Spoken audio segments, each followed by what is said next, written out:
Nice cut down there.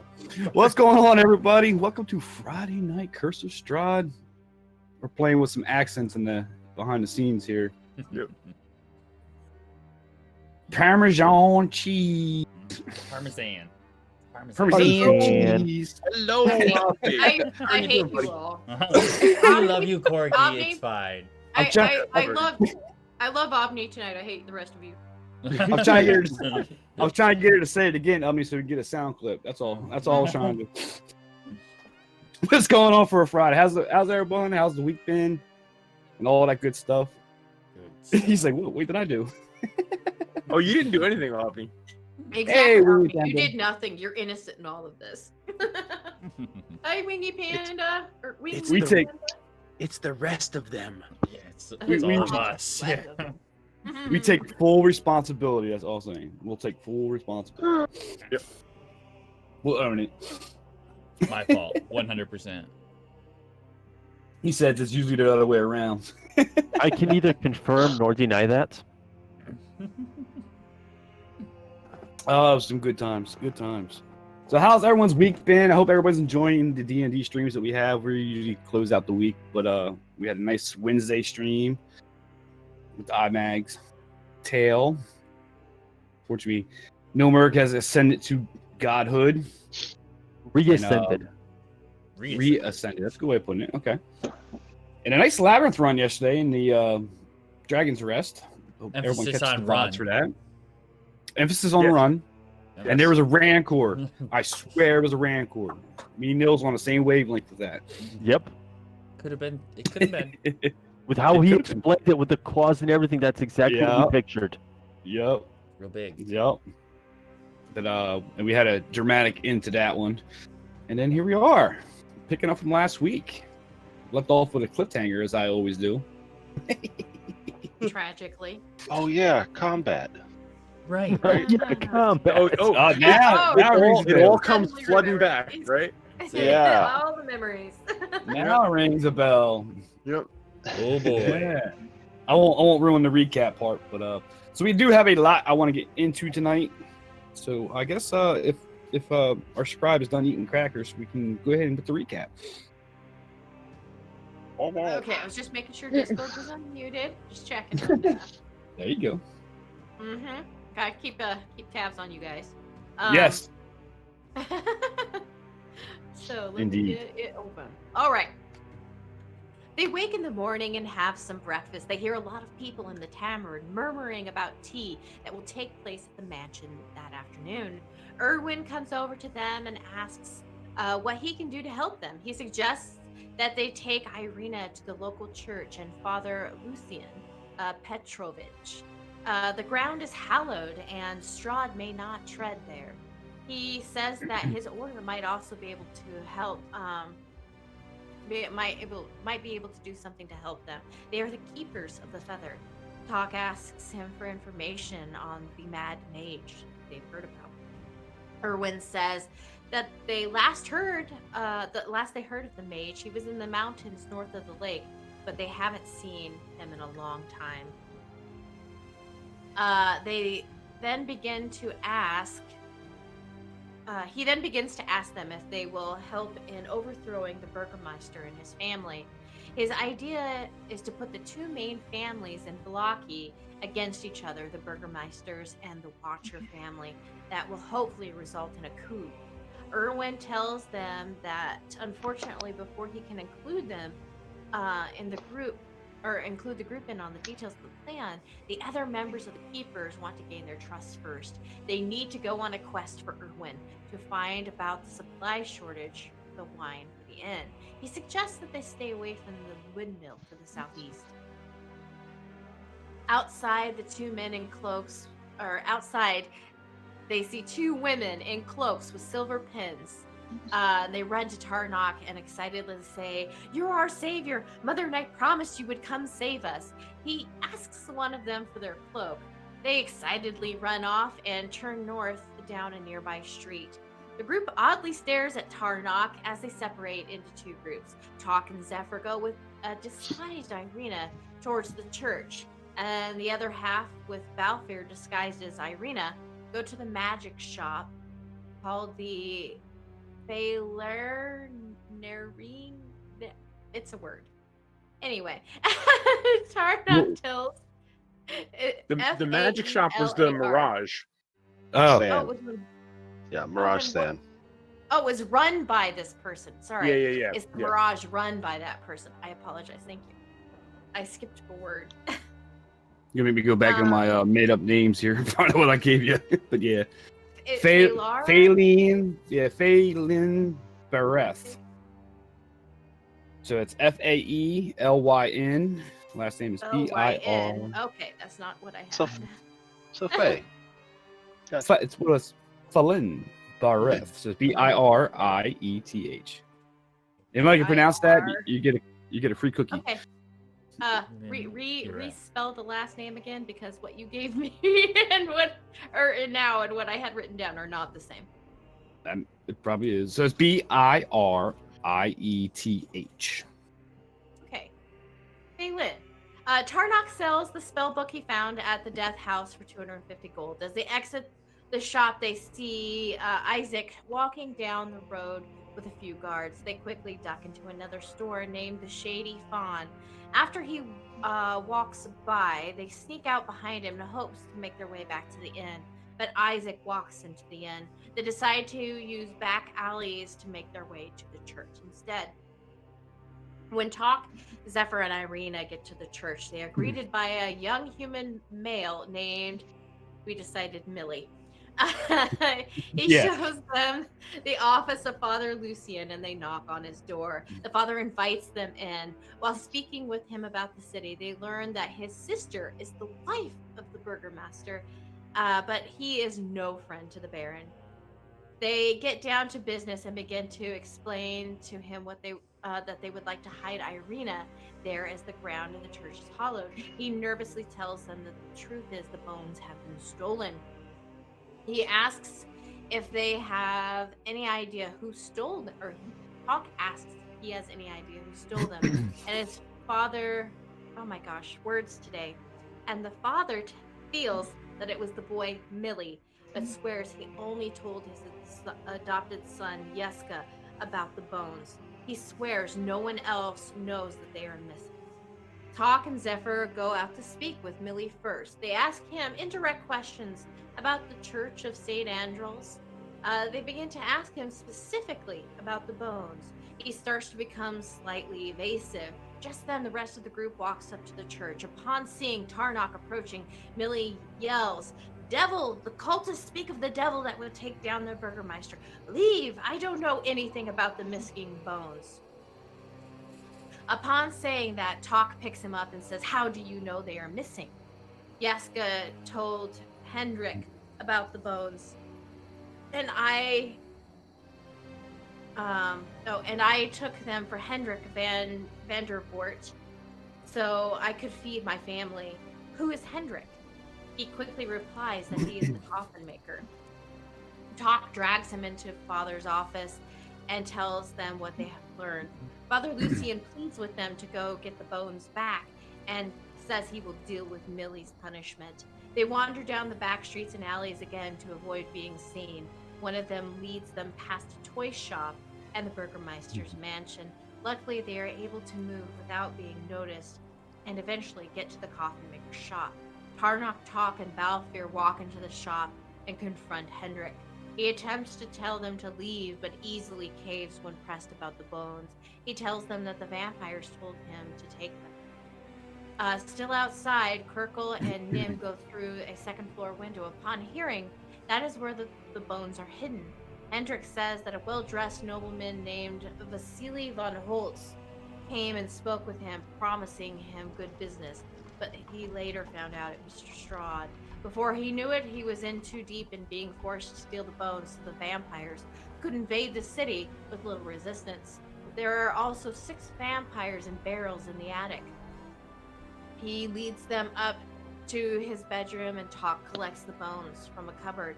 Inside is also a bag containing the coins Strahd had paid him, which Talk and Tarnok also take.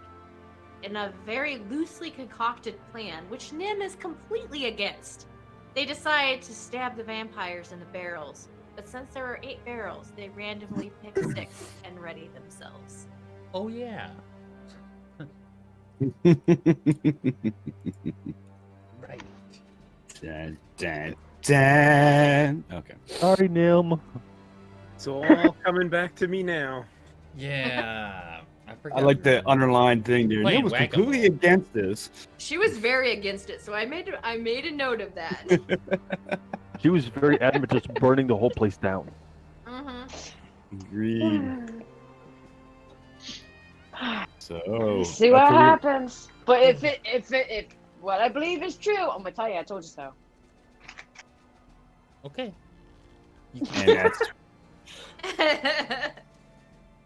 And that's where we're at. You guys are hovering over these crates. 6 out of 8 for 6 vampires. There's 2 floating in the room. This would be a great time to level. I'm just saying. It'd be fine. If we survive, maybe you will.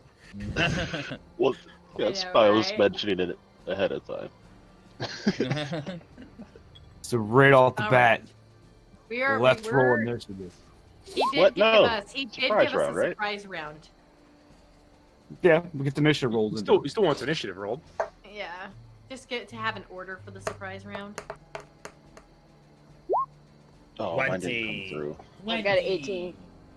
Oh. 18.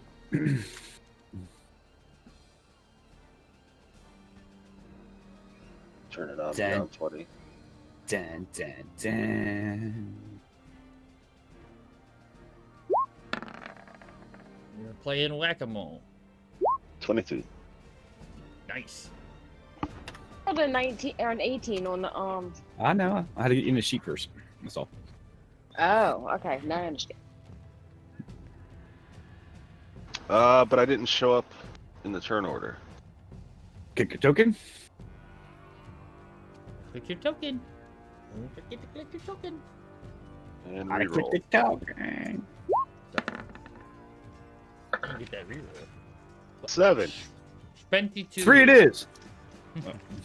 7 it is. That's painful. 1, You 2, get 3, pushed right 4, through. 5, 6. I think everybody's in. As I sort the list,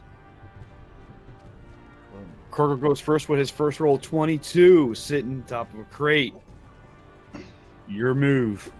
Surprise round.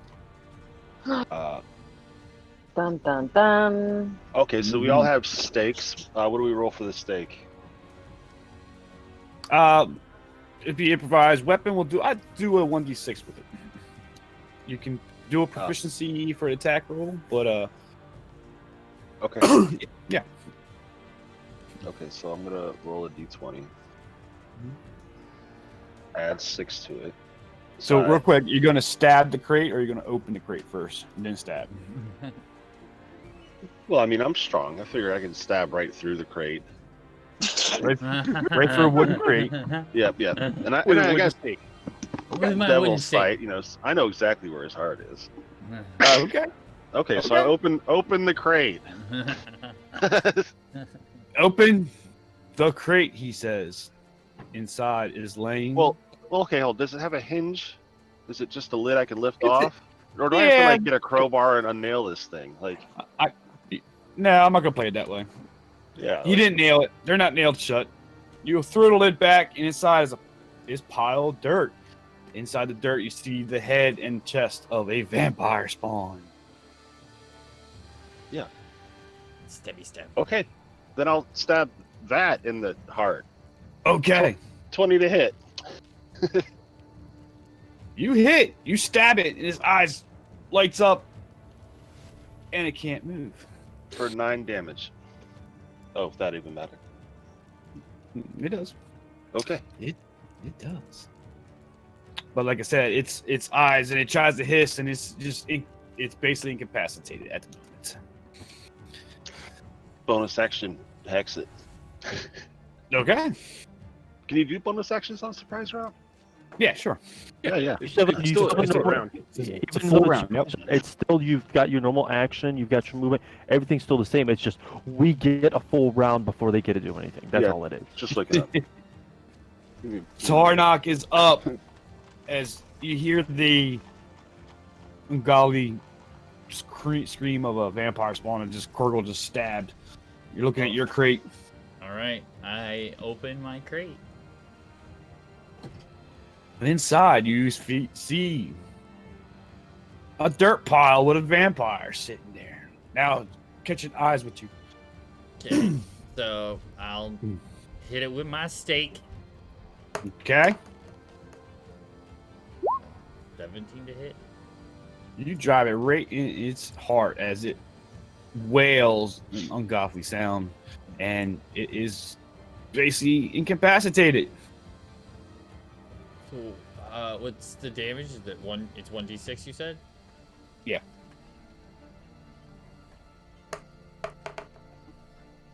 5. Okay. That brings it to Nim.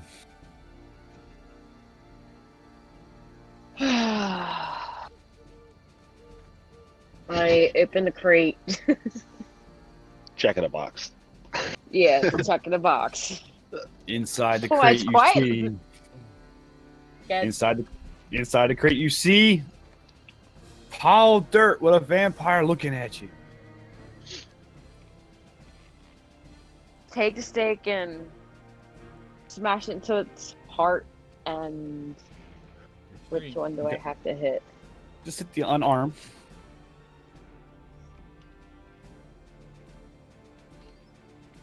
I don't even know what that is. Where that is.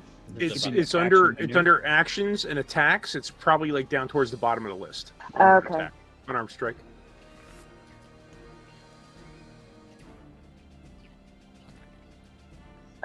Okay. I hit it. It says 0. So You ran Which a one? damage. You ran a damage, not the Yeah, you gotta roll where it has the Plus one. proficiency or whatever. The plus. There you go.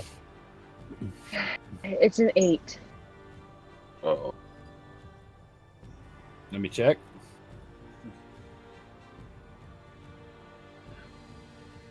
Unfortunately, you startled when you see this vampire and you go to stab at it. It slightly moves and you go right into the soil as it jumps up and hisses. You missed. You Avalar, you pop the token up in front of Talk instead of Tarnock.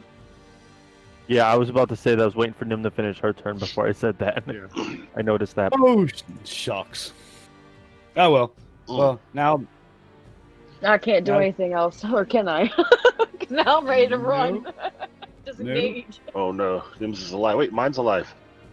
Yeah. He's just incapacitated. He's not dead. No, but Well, mine, I mean, mine never technically hit he's mine. dead. Mine is Well, alive. yeah, and no, we- yeah, No, we're Her talking face. to Kirkle. He's Okay. undead. Do we get advantage surprise round? Nope. Nope. Okay. If they were like sleeping and Right. Right. And we were were in the, sneaking. when they Yeah. were laying there open, you didn't have to open a crate, maybe. all right, Talk. Mine's awake now, right? Okay. So question. You have the token here in the corner. I haven't actually opened that crate. Is he actually there, or do I have to He's open the there. crate? Yeah, but what I mean is that crate isn't open yet, right? Yeah, it was a mistake on mine from Tarnock. So yeah, you open Okay. the crate, you see a soil, you see a vampire. Okay. Okay. So my vampire is awake now and active. Correct. Yeah. He looks really angry at you. Yeah. Yeah, no kidding. Ooh. And now I'm like, oh shiznix. 15 hit. Ooh, you come down with the stake. It tries to move, but you hit it dead in its heart as it Okay. hisses and does all the vampire noises. And yeah, It's a very D6. close. Nice. 6, 12. Well, damn, good hit.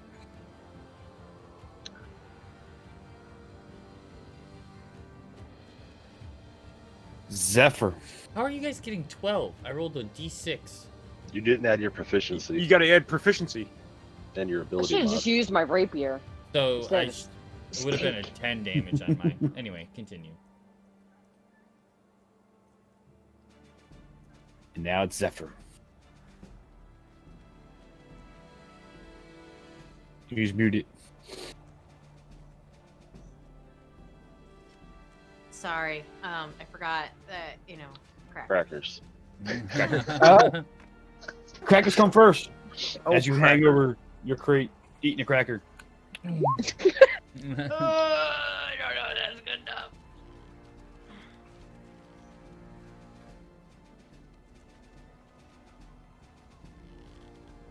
You open the crate.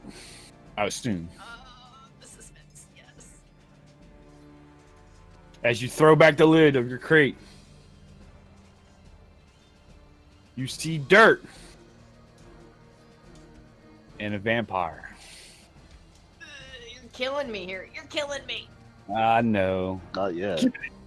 Keeping it suspended. The vampire is there. Ooh, that one's got an X on it. Good job. Good job. As you swing down with your stake, being startled, Oh, it shifts no. and you go right into the soil. Dang it.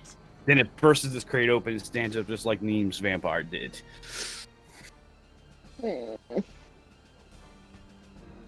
That brings it to Belfier. Okay, my question before anything. This stake, can I treat this as a club, like a wooden club? You could. You can smack it upside the head and try to stab it instead of stabbing it. No. Shell a lag. That's the reason, and I'm pretty sure Fizz knows exactly why. He's doing the druid thing. Okay, Sure. so since you let it treat as a club, I'm casting as bonus action. I'm doing Shillelagh, where I can turn any club or quarterstaff, magical. I get to add my wisdom modifier to hit, and then it becomes, it changes the damage a little bit. So the question I have, are you going to stab it like Yeah, a club? I'm basically just charging it with like druid magic, and I'm still gonna stab it though. Yeah, use the pointy end. I'll allow it. Yep. Okay. But of course, before that, I open up the lid of the crate. You open the lid of the crate, and inside you see dirt with a vampire staring at you. Well, that's good. It would have kind of sucked if there wasn't one there. I saw that for nothing. You guys picked the exact 6 crates with the vampires in it. Wow. Good job. Originally, we weren't going to do that either because we had other ones marked because we thought they were in different ones. That's correct. I wanted That's the one correct. by the window. That's correct. So do this to All right. an 11. Fortunately, as you try to come down to stab it, it shifts and bursts the crate open, and you swing and a miss. And now it's standing there looking at you. Well, damn it all to hell. That ends my turn. All right, let's get these guys in. Ends our We'll just- life. I'm glad Fizz understood exactly what I was planning on doing. Nat 20 to initiative. All right, so the ones that are incapacitated are incapacitated, and the reason why they're incapacitated is for the reason you know how vampires are. It is technically in its grave because it moved its dirt to sleep in it. So long as the stake's not going to get moved or taken out, they're incapacitated. Not to say that the other vampires can't do it. Put the lids back on. Put the lids back on, people.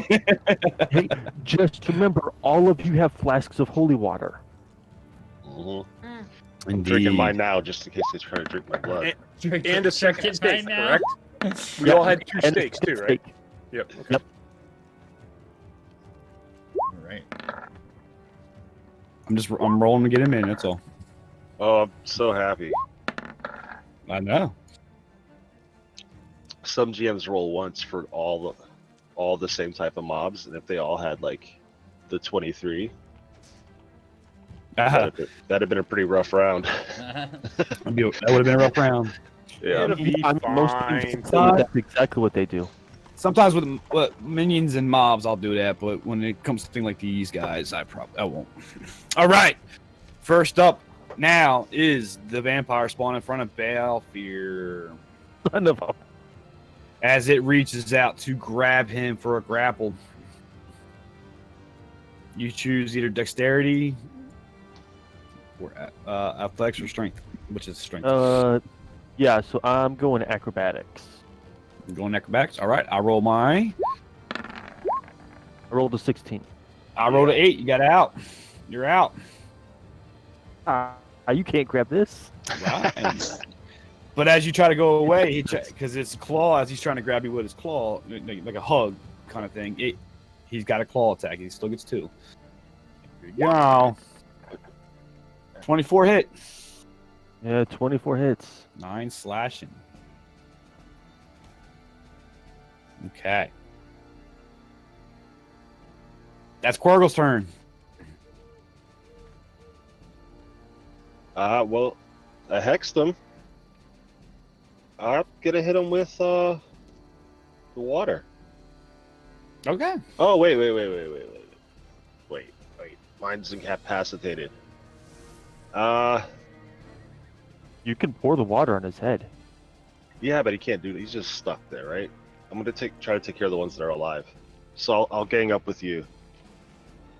Oh no, but I got hex on mine. Crap. You can move your hex, can't you? You can move Hex as a bonus action, can't you?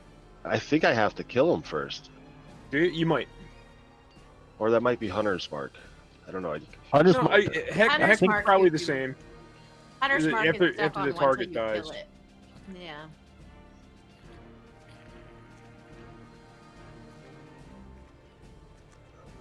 Okay, it's too much to read. just gonna do something else.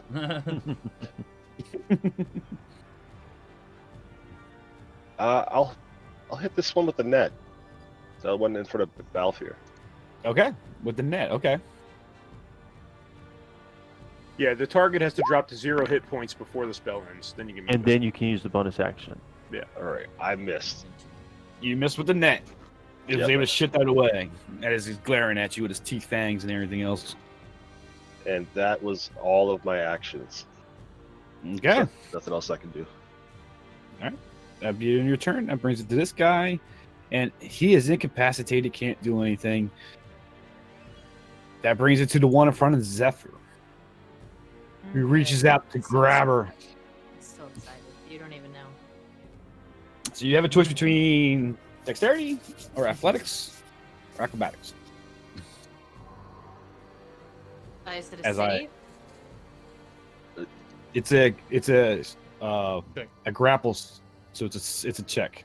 He's rolling athletics. You can contest with athletics or acrobatics. Or acrobatics. So you got to beat a 14. Well, between Dex, acrobatics. Yeah, I would say that acrobatics would be the best one for me, I guess.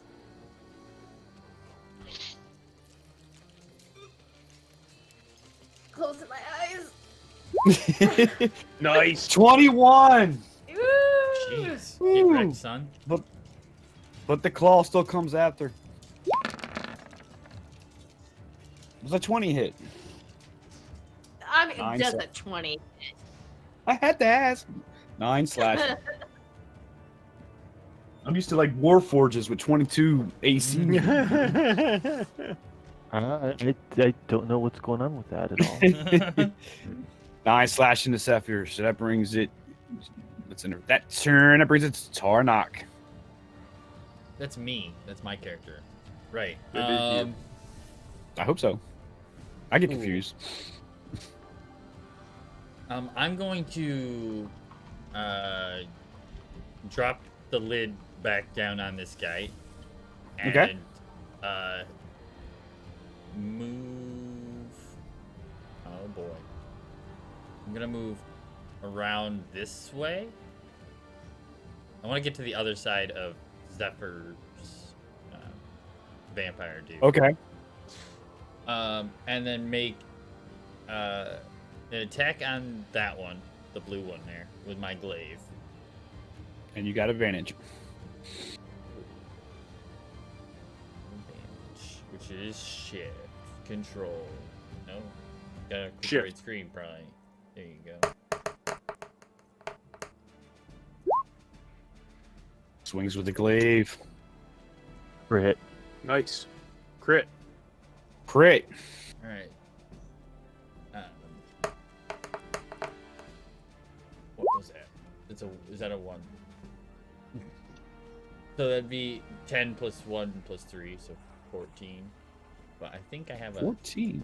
I feel like I have a thing that means I can reroll ones, but maybe not. No, I it would don't. be it's normally a fighter thing. That's not a. Yeah, I don't have that. Or if a halfling is like the lucky feat. Which I always forget I have, by the way. I don't. Yeah, but that's not a 1 on damage. Going once, twice. Oh, okay. Wait, what? Twice. That's it. 14 it is. All right. Yeah. 14 it is. 14 damage. And is that your turn? Yup. All right. That brings it to Nim, who is face to face with a vampire.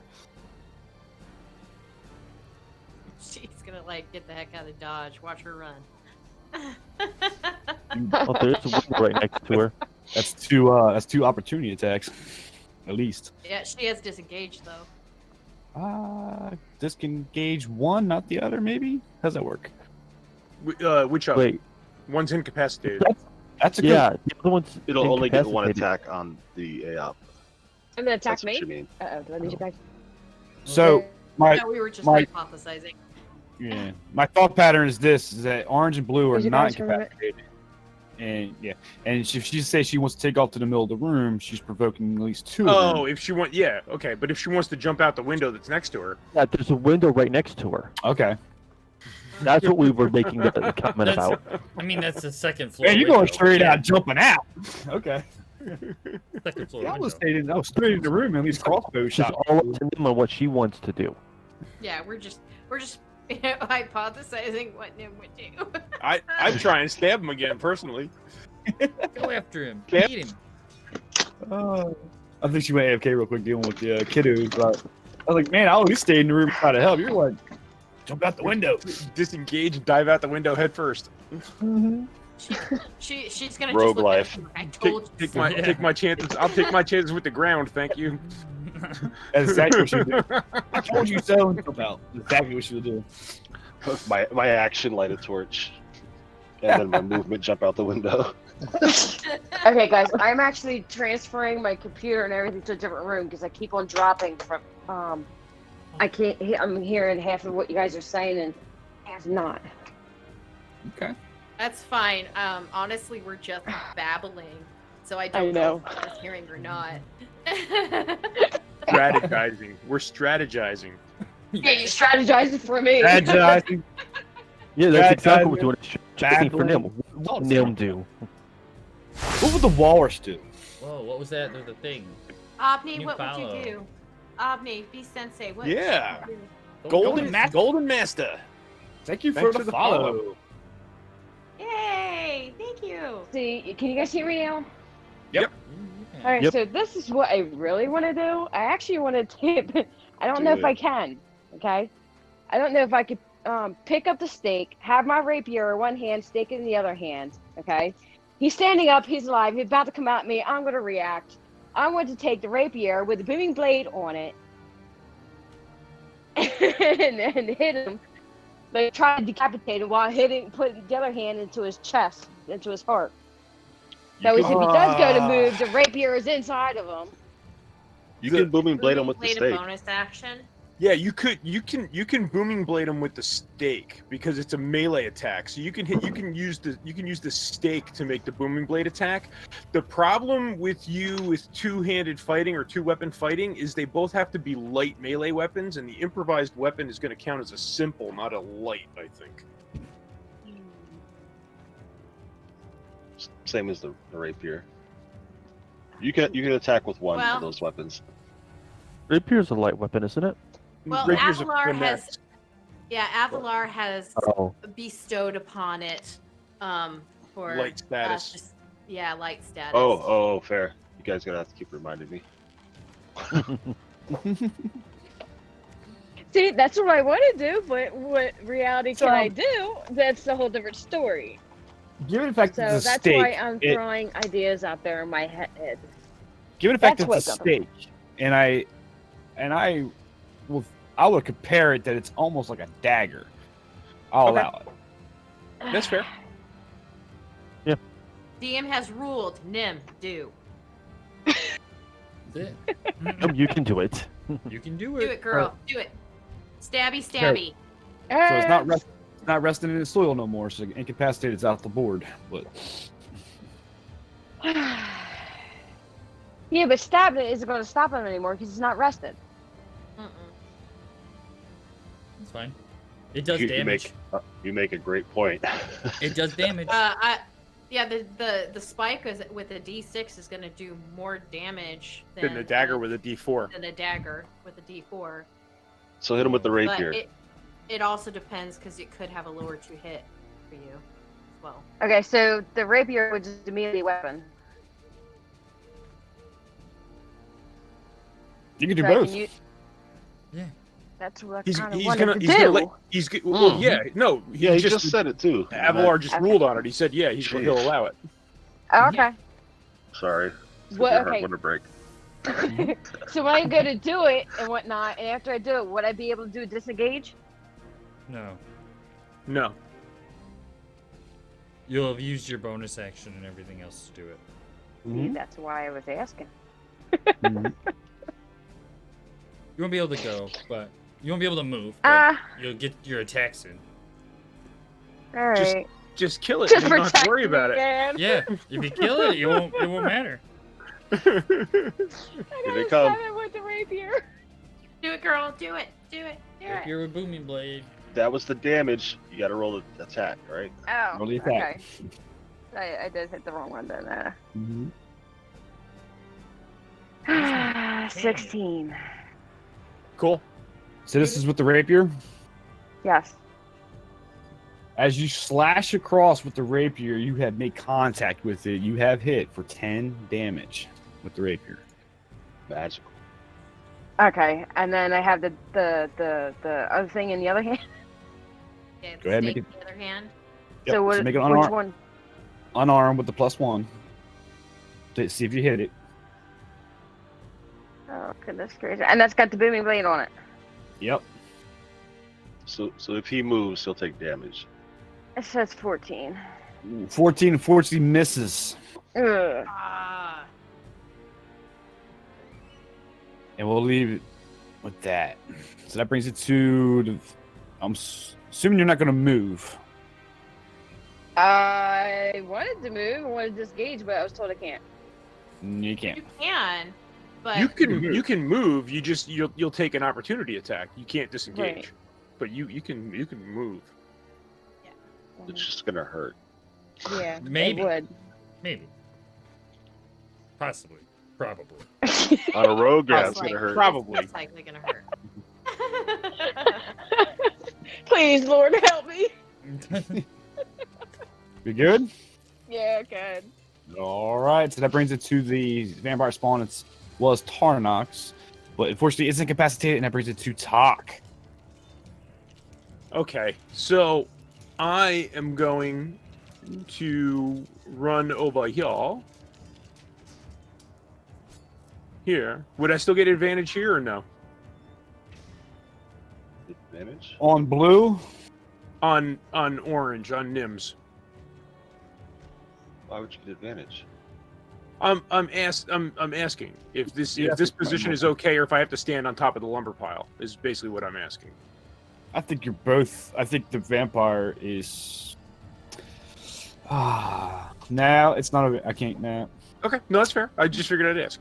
What was Um, giving you advantage though? Flanking. Standing opposite Flanking. Nim. Flanking. Flanking. Oh, okay. Okay. Yep. Just asking whether or not that was good enough. Yeah, I'm or just not. asking if that would count or if I had to stand up on top of the lumber pile because I don't want to get out of reach of this one. I could have slid you in if it wasn't for the lumber fire pile. But... Yeah, I know. But either way, I'd be leaving this one's range. But I'd be Mhm. leaving blue's range. Anyway, okay. So I am going to hit this one with the silvered short sword. Okay. Oh man, that rolled over to a 6. A 12 misses, right? Yeah, the 14. 12 misses. Yeah. Okay. So then I'll use my offhand to swing my hand axe. Okay. Into his heart. Oh, and it's a 1. Ooh. Oh. Ooh. So You no. shit moves. You hit a piece of log that's sitting right next to her, and you got it wedged in there pretty good. Okay, I'll let it go. All right. That I'll let it brings go. to- And if I can, I'll shield up. all right. You let it go. You grab a shield. How about that? Yep. Excuse me. I'm sorry. All right, and now it's the Orange's turn. Who, as you try to swing its axe, it ducked out of you. Now it's going to come out and try to grapple you. It's going to try to grab you with one hand. Who? Pull you Me? in for like Me. talk. Oh. So you got a choice. Choose talk. I'm Talk, the Dragonborn. Thank you. Got to beat a 9, but you can choose 25 work. 25. You got out of the way.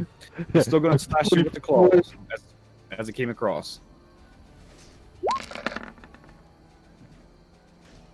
8 does not hit. 8 does not. That's a miss. All right, that one's incapacitated on the next one, which is in front of Korgel, and that brings it to Zephyr. Ow. Uh, Crackers. okay, so I get advantage on mine. Yay! Yep. Yay!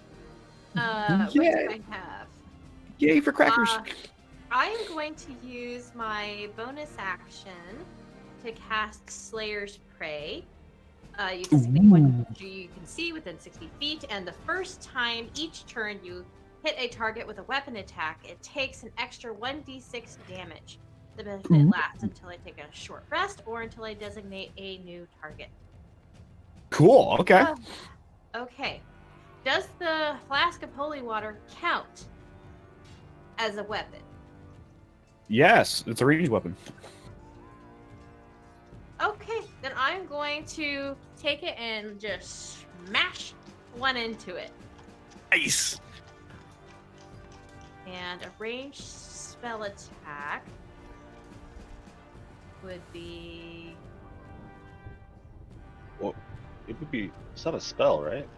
Yeah, I mean, the holy water is not a spell. It could be just a regular thrown weapon at that point.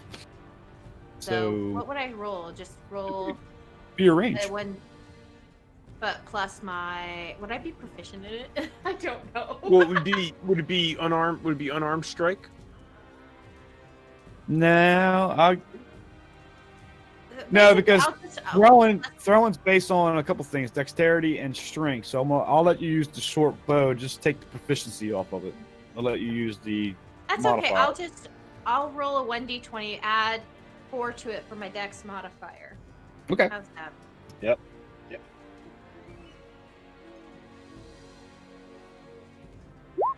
Nope, I miss. Ooh. 15. So you were trying to smash it. So let's Oh wait, say I get you advantage. I get advantage. get advantage. Come on, come on. No, it's even worse.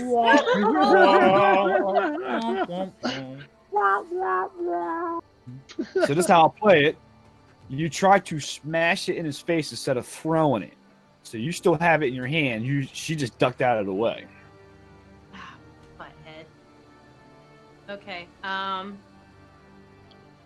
guess that is my turn. That was my bonus action in action. All right. That brings it to Belfier. I'm doing the same exact thing that, Zephyr just tried. I'm grabbing a flask, and since he's right, I'm going to try to swing my armor on, I've got the shield up in one arm, and then taking the other one, try to just come across and smash him in the face with. Okay. So I'll roll, just the same like a d20 here, and I just have to add a 3 to it, so. Okay. A 15? 15 does hit. All right, and then we'll roll the 10 points of radiant damage. 10 points of radiant damage as it just sizzles and you can see the skin melting off and it's screaming in horrible pain. All right. Now it's its turn. Now it's its turn as it's looking at you all mad. It reaches out to grab you again. You have your choice. 12's the number. 16 beats a 12. It misses, but here still gets the claw coming as I try to grab you. 18, so 6 slashing damage. That sucks. 18 is my AC. Indeed. Enjoy. 6 slashing. That brings it to Quargle. I'm going to use the water blast and shoot it. Okay. That roll? It rolled, but it's a That's it. 9. Rip. And it missed. Yes, it did. That's the end of my turn. All right. Still incapacitated. Blue's turn. As it reaches out to grab Sapphire again. Xavier. Savior?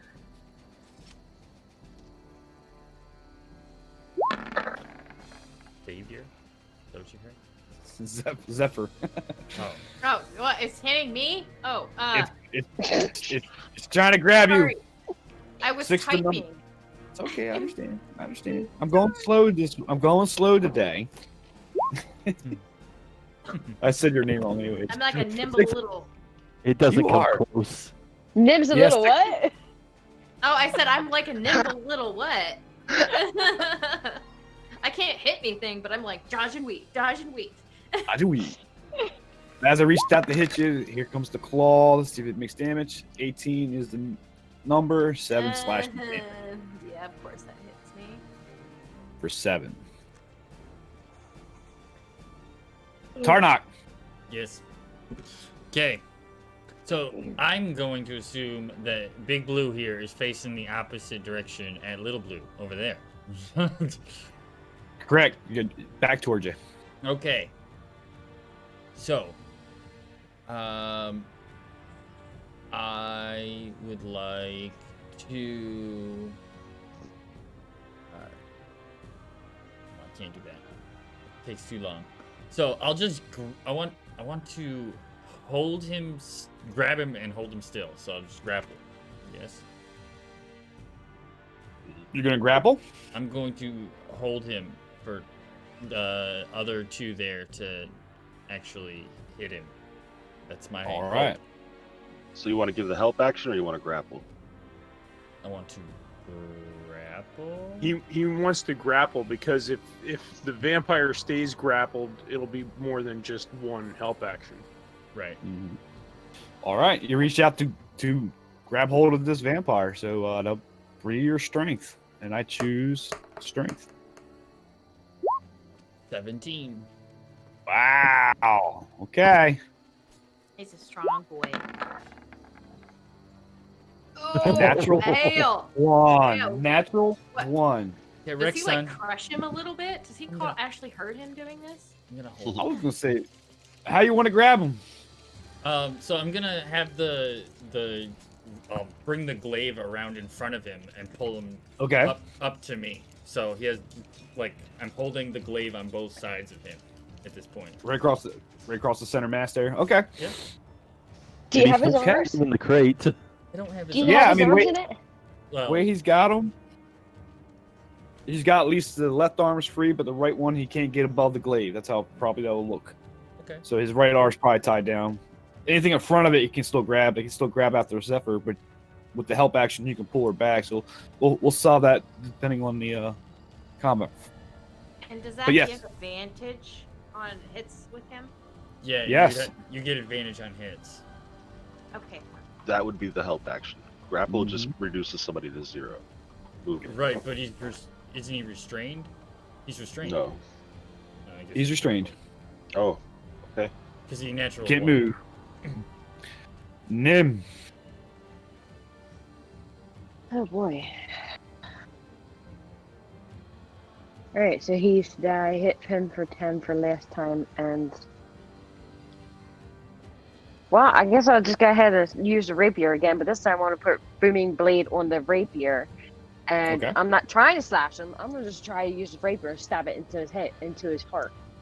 Okay. Oh, hold on. We've got the flask, right? Yeah. Mhm. Okay.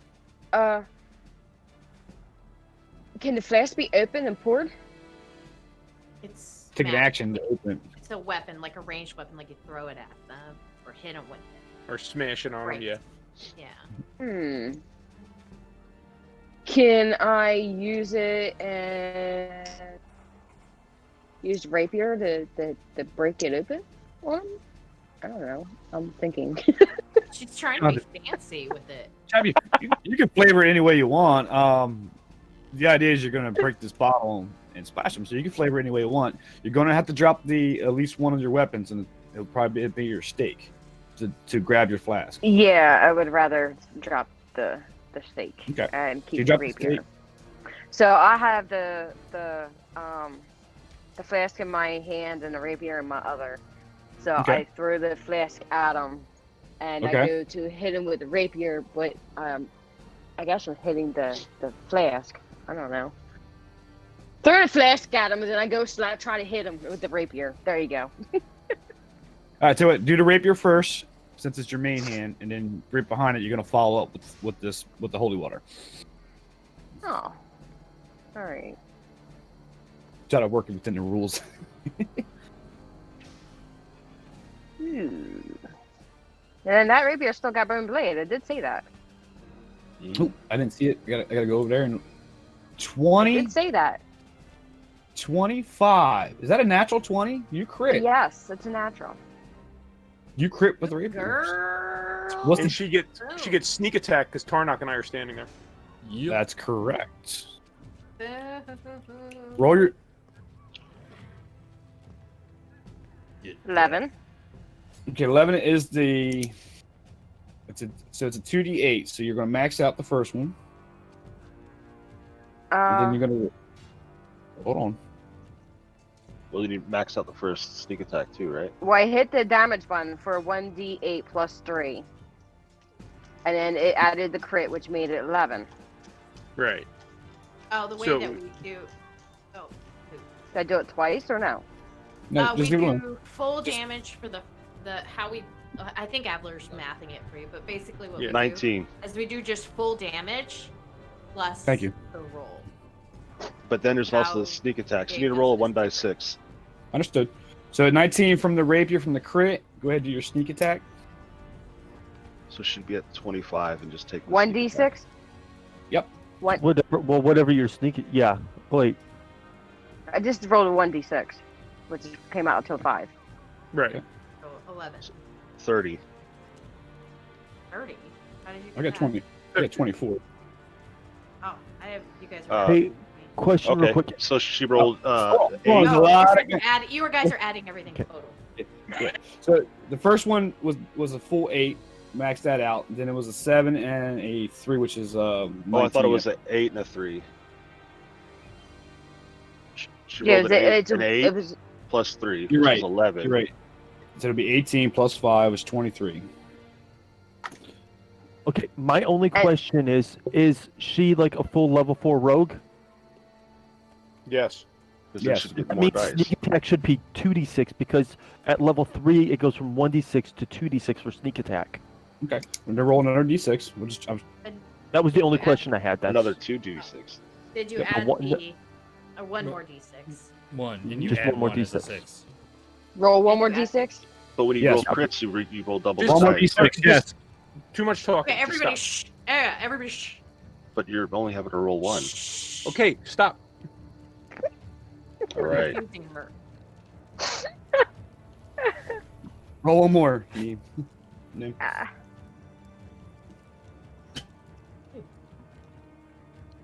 All 4. right. 27 total. Now, And the flask. And the flask. Plus Now you do crit damage for the sneak attack. You need to add full damage for 2d6. Okay, now what I do? Just tell me what to do.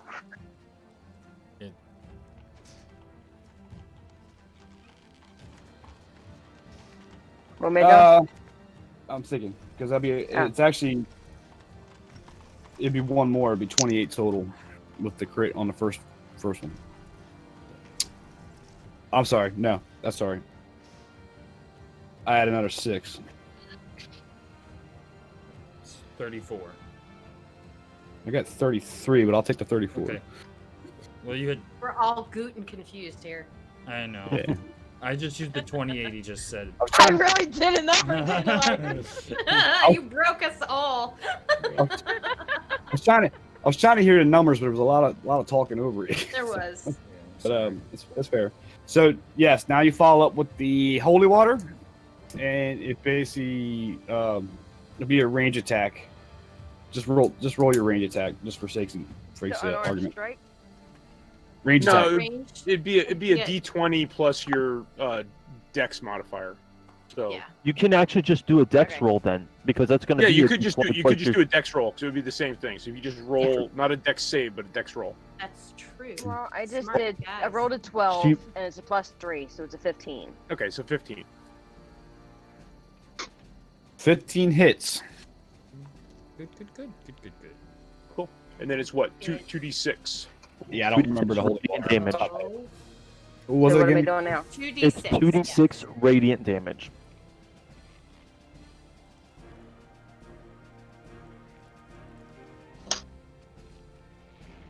Nice. 9 points 9. radiant. Good. Where are you guys seeing the rolls? You did a lot of damage Oh, in the Come on. D&D Beyond chat. Yeah, in D&D Beyond chat, if Ah. up at the top where it says the campaign, you click on it, it shows the rules. Perfect. Combat log. All right. Is that it? She just like wrecked him. She wrecked it.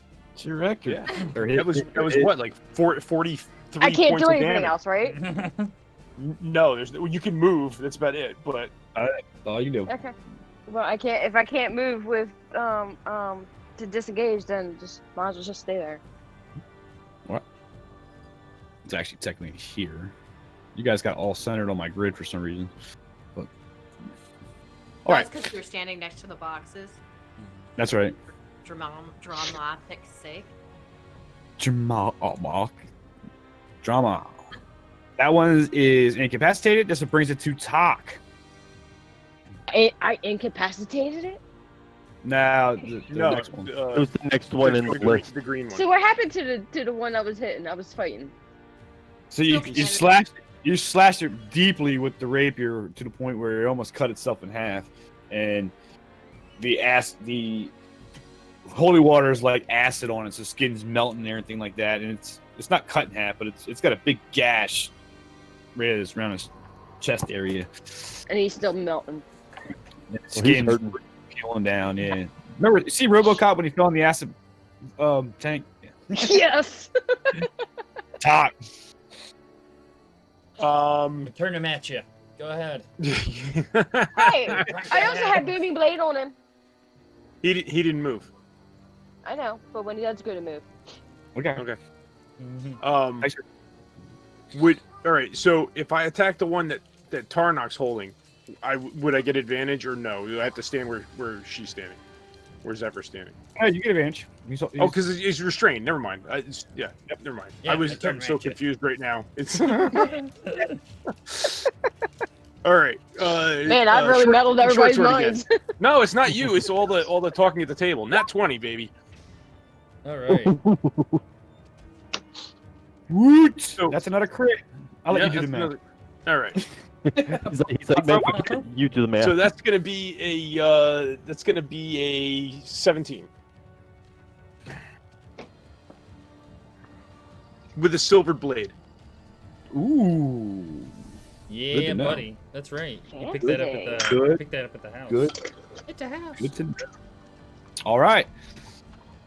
And I'm assuming you're done. Yeah. All right. Now Orange turns as that gash down his chest starts to heal. No. It's a gash now. The cut you did with your rapier will start as it reaches out for Nim to grab her. So you have a choice from a dexterity saving throw, aerobatics, or athletics.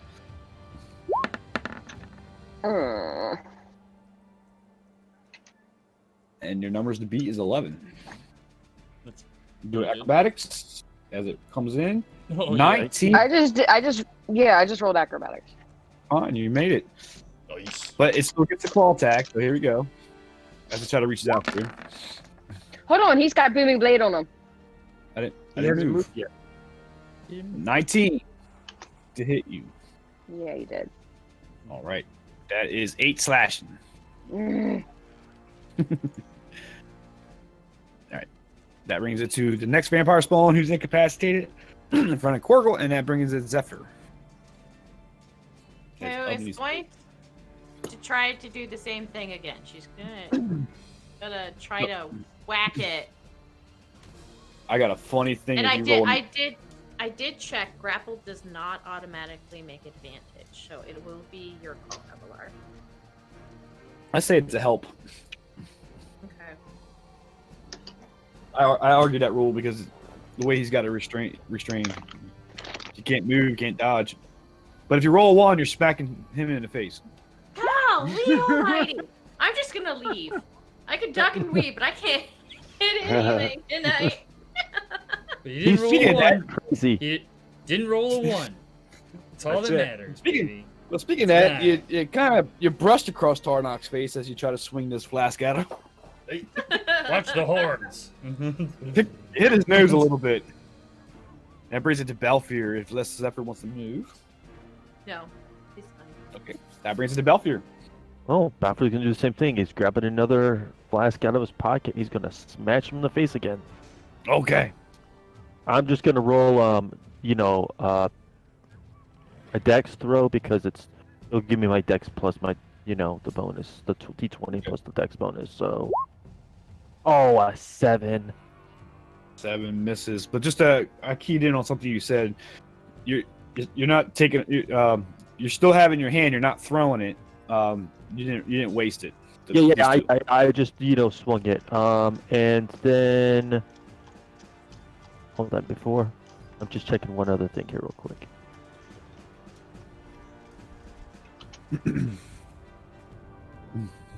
All right, and then for my bonus action, I'm gonna go ahead and do this. I heal myself for 5, Okay. and that's gonna end my turn. All right. Red's gonna reach out again to try to grab you with his teeth hanging out. I was gonna say he's gonna try to grab me with his teeth. Damn. He's gonna try to grab you with his teeth, but he's gonna try to grab you and bite you. Oh. Kind of beat it 8. I'm rolling low. All right, here comes the claws as he tries to grab you as you duck out of the way, and that's 11. That's a miss. Since the shield's up, it close my shield. There you go. All right, that brings it to Korgel.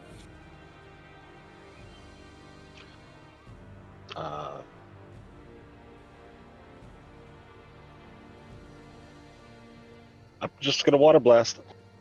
What Alright. about Balfour? All right, Yay, little frog, do it. Yay! 16 hits. Okay. There's the damage. 8 8 damage, and that is magical damage, so that would not be healed. That's my turn. All right. One's incapacitated. This one's restrained. It's going to try to break Tarnok's grasp. Strength against however you want to battle me. 21. Is that a natural one? No. Okay. 6. Still help. All right. That brings it to Tarnok. Okay, hold on 1 second. I am going to, I really wish this did a different kind of damage, but that's fine. I'm going to continue. Can I just continue my grapple and do inflict wounds? Is that cool? Yeah, that's a Okay. touch. So you're technically touching them. So yeah. Yeah. All right, so I'll inflict wounds.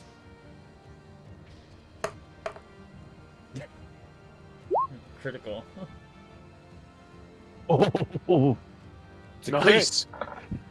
It's a crit. dude, these guys up top are All getting right, so crit like that's crazy. That's 3d10. So there's 30, That's 30. 30 plus 15, so 45 Nice, damage. 45. Nice damage. Nice Woo-hoo. damage.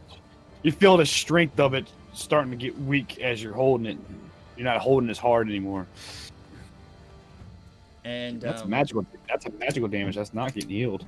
All right. that's it. Okay. Nim.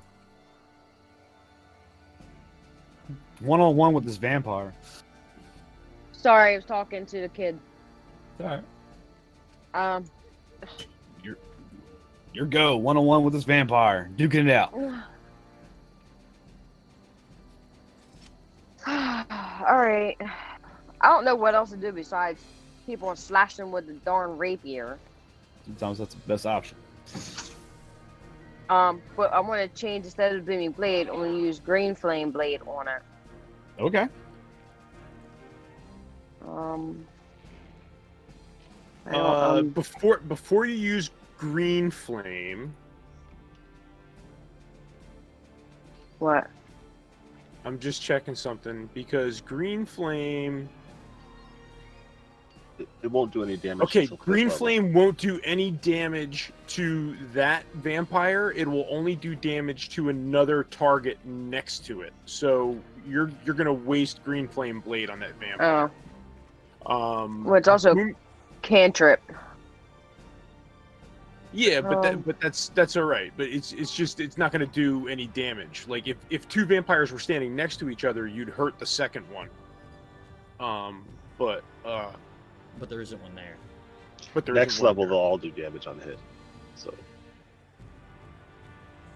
Well, I guess there's really nothing else I can use besides The only that. thing I can say, because you ask every turn, the only thing I could say is if you use your action to hit him with your rapier, you can use your bonus action to disengage and run across the room, because you're Yeah, not I going was- to take Yeah, that opportunity was- attacks from green and pink. I was gonna say that as well. Yeah, that's what I was gonna say. however, I think it makes your Oh, attack crap. magical Well, that's all. if she uses green flame blade. Is the rapier magical? That is the question, because it is The a rapier booming is blade. magical, but it doesn't do magical damage. It casts Okay. light for 15 feet. I checked that already. Yeah. Okay. I mean, It casts moonlight for 15 feet. Dim Yeah, I'm moonlight on for that one. 15 feet. Is a good, very good point, and a That's mistake on quite my end because the booming blade made it a magical weapon. So that Oh, it did. Yeah, that- you're right. yeah, I'll take that 10 what I off. was trying to say. There you go. That's a good So point. that is The green- fair, but So Well, using the green use flame the blade moon would touch make- rapier and with the booming blade then. I already Yeah, what's the- rolled the rapier for 14, but I don't think I made it. yeah, what Fizz was saying is a good point though. If you use the green flame, it makes it magical. All Well, of it he's does. but so does booming blade. Yeah. Mhm. And so does moon touched. No, moon touch. It all it says is piercing. It doesn't say magical damage. No, there's no magical. No, it just creates a bright light for 15 feet. Yeah, it has a Right. magical property, but it's not magical damage. Right. All right, so you swing the rapier with a 14. Unfortunately, that is a miss. Oh, disengage. Disengage. Okay. Where you Oh, going? disengage where? That's a question. Wherever you Away. want. You got what 30 feet. So Ooh, I don't know if I whether. Ah. Sorry, I moved the screen instead of my character. It's all good. I know you work on that laptop without a mouse. So, Say 5, 10, 15, 20, 25, 30. I guess that's just right here. I'll tell you 30 feet, right? Yep. All right, I'm already ranging for my next one. all right. So that brings it to Green. He's incapacitated, and that brings it back to Talk. Okay, well, I guess I'm going to go after Orange. Okay. And I'm gonna hit him with the short sword. 23 to hit. That hits. Silvered at that. Yep, 7 damage. All right. Non-healable damage. There you go. It looking mean. And I guess I'm gonna move over to here. Okay. All right. That brings it to, if you're done, that brings it to Orange, who is, as you slash it and ran by it, is going to try to grab you, Talk. You have your choice. 11 is the number to beat. 16 beats it. It can't grab anybody worth a damn. Really? Okay, Like but me this is the trying to claw. hit somebody. But 20 with the claws still scratches his back as he tries to get out for 7 slash damage. 20 will hit.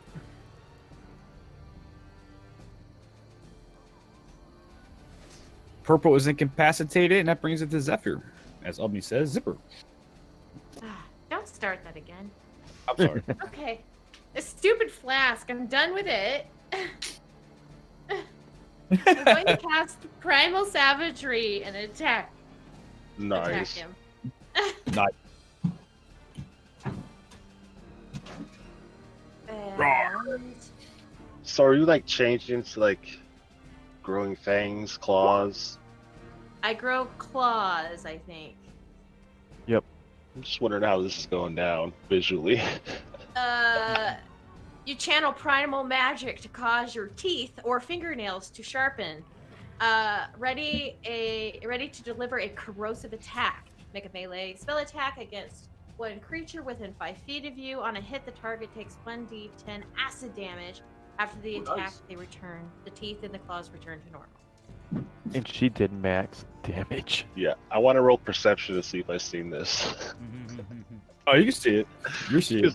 This is You're like a turning around. defining moment. You're turning around looking at Belfier. You can definitely see her turn into how she wants to describe her fingernails or her fangs. But I'll say this: how do you want to kill this vampire, Zephyr?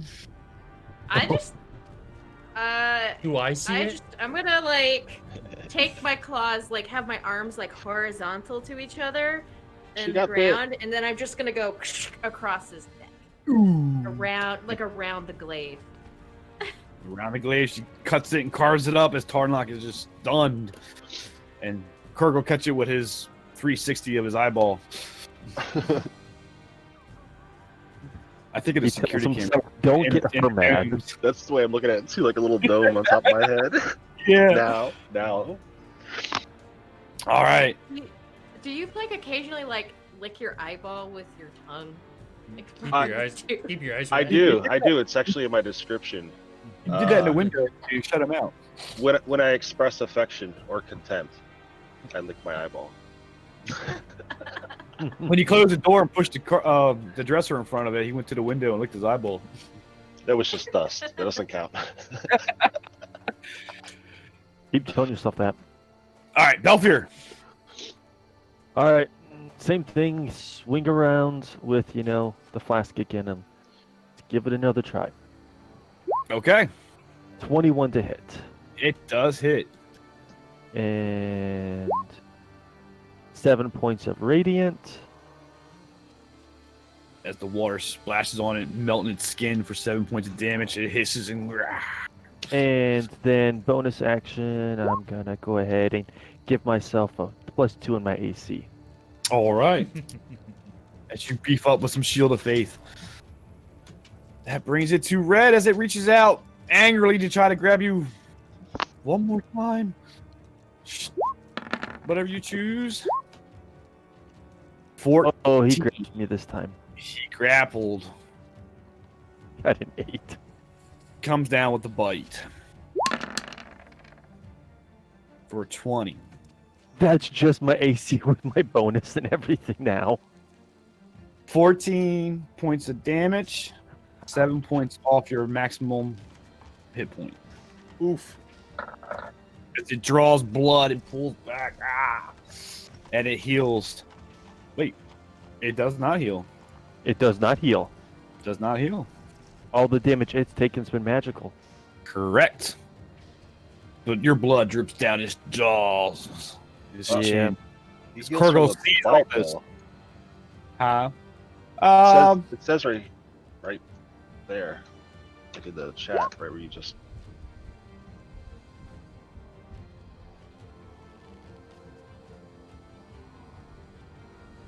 Oh So yeah, He doesn't get his Oh, yeah. turn heal, but he gets like a vampiric bite heal. because of Oh, the reduction, so he gets the 7 back. Okay. I missed that one, sorry. There you go. Alright. But Corgo sees this as it's his turn, sees Belfry just get bit and blood rolling down his chin. Yeah, I'm just gonna run up and smack him with the fishing pole. Alright. Ooh, almost a crit. Ooh, 25 does hit, though. All right, and give him some damage. Booming blade. 7. And you're booming blading this? Yeah. Okay, so it's magical. Alright. What was the damage? I'm sorry. 7. Alright, and it's booming bleed. That's all I got. Alright. Oh wait, I'm a monk. I forgot. I can like flurry, right? Never mind. I don't see it on here. Okay.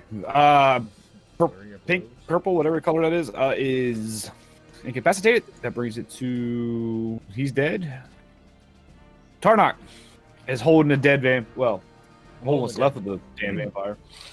All right. It's so been I carved up. Pieces are falling on the ground. Drop the body. Okay. Okay, hold on. I gotta click off. There's one behind me though, right? Yes. All right. So I'm gonna turn around, face him, and I'm going as a bonus action. I'm going to cast Divine Favor, Okay. which gives me whenever my weapon hits, I do an extra D4 radiant damage. Okay. All right, and I'll whack him with the glaive. All right. As you swing this in a 360 from dropping it down, putting it down on your two-handed, swing around to smack for 13. It ducks. You went right over top of it, almost hitting Talk in the momentum. All right, that's that for me. All right, that brings it to Nim, who does have an angle on orange. So we'll give that to you. Ooh, that's what I wanted. Mm-hmm.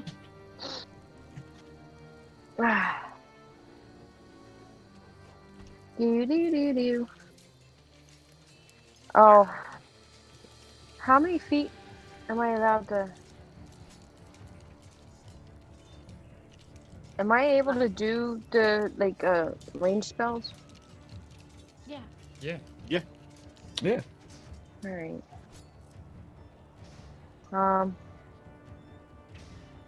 Goodness, I'm not sure which one would be better. Whatever one does more damage. Well, whatever you have Jim's magic missile, right? I have Jim's magic missile. I also have chromatic orb. Ooh. Ooh, my orb does a lot of damage. I like chromatic orb. It's 3d8. Yeah, that's the Depends one. But it's... I don't want to do acid, cold, fire, lightning, poison, or thunder. You don't choose when you roll. It does it for me? Yeah, It's that's gonna- one of your rolls decides, yeah. Well, no, she chooses. When No, you hurl you a choose. when you hurl 4-inch diameter sphere energy, she chooses which type of damage. Oh, I'm thinking chaos. Chaos bolt. Oh yeah, So- okay, that's probably what I'm thinking too.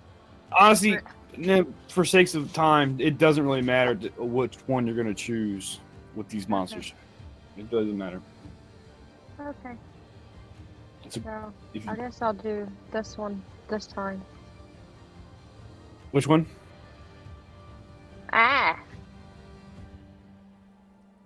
The Which one magic missile was 18 and 22. 18 plus 4. 18 plus 4. Yeah, for magic missile. 22 to hit. Yeah, 22 to It's hit. Jake. Right, that's what threw me off. Is Jin's magic missile. Yeah, it's Jim's. Yep, So you it's gotta- Jim's. you gotta roll it to It's hit. not regular. It's Jim's. Yeah. That's what threw me off. 22 does hit. So 2d4 damage. Yep, 3 damage. 3. No. It really So- doesn't do anything. Really? You got 2 1s? That sucks. You get got to do 2 it again L. though. You get to do it 3 times. I do have to hit Yep. it 3 times, don't I? That's true.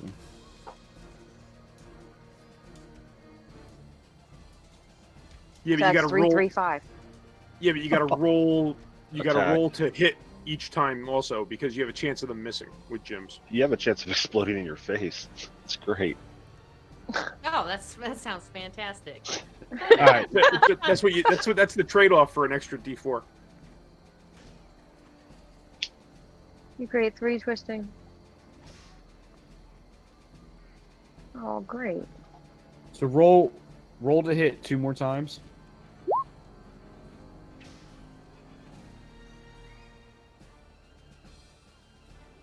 You got to hit that +4 in the hit and DC column. Yeah. I don't know for one. I already hit the 2d4. Okay, so a 17 So- I know. Yeah, one more time. and a 5. Okay, 1 misses. So let's take. Got a lot of rolls here. 5 and a 3. That's the 2 I will take. So that's 8 total damage. Yep. And the third missile was in that one. Uh-oh. Oh no! No. Excuse. And that's the orange. If the attack roll for any missile is a 1, all missiles miss their targets and blow up in your face, dealing 1 force what it damage says? per missile to you. Yeah, check the chat. In, Yeah, it's- Oh roll 20. It's in no! the Oh, description. That's the trade-off for Jim's magic missile. I thought it would just be the one. And that No, you it's took the it's damage all and it's all rolled. of them. It's all of them. Oh Nim. Sorry. Man. Oh Nim. So imagine you cast that at like 5th level with 8 Oh. darts. Oh. So Nim, unfortunately, trying to your missiles understand this. blow up. Unfortunately, because of the natural 1, all the missiles blow up in your face, and I'll give you 8 damage. 3 damage. She takes one damage per missile. Good times. Oh, one, you're right. Good. So 3 Yeah, damage. she takes 3 damage. Well, even if you As they blow up in your that face. level, even if you get the 1, then you're taking minimal damage. Fair. I'm gonna assume you're gonna stay put as I move it along. Well, I really don't have anywhere else to go. I mean, I can, doesn't move back Well, more? You can move wherever you want. You don't have to disengage or anything. You can you have free movement Yeah. there, so you can move up to 30 feet. You could go down the stairs. You could be like, You screw could this you shit. could run I'm you could run out." out of the house if you want. I told you not to do this. I'm You out. blew up in my face. I'm done. Goodbye. Screw you guys. Screw you guys. I'm going home. Hey, I'm trying to help. Doing the best They still can, told you damn so. it. I don't have the power to kill these guys. I can put some damage on them, but I don't have the resources to actually kill them. I don't have Oh, silver, really? and I don't have radiant spell. You just Either- keep using your magic rapier. Like neither do You're I. fine. Just keep smashing at them. It's fine. You're Just a keep 'em rogue. away You have from more me. power than you think. Believe me, you're a rogue. Yeah, remember you just did like 50 damage or something like that. Like, Yeah, turn- yeah. Yeah, that's because I critted. Wrecked him. Well, there you go. Yeah. By the time, way to really- turn orders work. If you put enough damage before they get back to their next turn to heal, you actually can lower it so somebody else can kill it. So don't think you're not helping. Yeah. Go ahead. Plenty of damage. Any DPS is good DPS, as I say. Yeah. Mhm. I'm just Green ready to is- get any closer to these other crates because Lord knows what's inside them, if there is anything. It was a miscount. There was really 7. Top. It is your turn, top. I guess I'll go after orange. I'll step up here and let me get to my deal there, and I'll go for him with the short sword, which is going to be an 11. Ooh, that's a miss, unfortunately. And then I will. I got my shield, so never mind. I can't. Yeah, you're actually still in the whatchamacallit. Yeah, well, I have another hand axe, but I'm not going to drop the shield to grab another hand axe. So that's it. That's it for me. All right, as you try to swing at it, it now zeroes in on you and reaches out to try to grab you.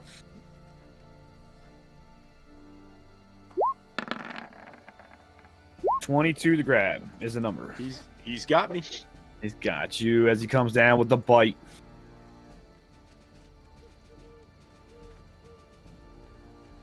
$13 does not hit. 13 does not.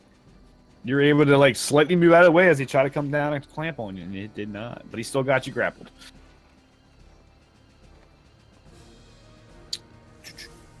Purple is incapacitated. Zephyr. I thought you said Kirkle is incapacitated. I was like, wait, what? Purple. Purple's like, wait, what happened? Sorry, I'm typing. It's okay. Not allowed. Okay. I will take my Slayer's Prey and move it to the orange one. Okay. And I'll walk up there, cast. I like that. I'll walk up there. I scroll casually, She struts up to it. and I cast Primal Savagery again. Ooh, okay.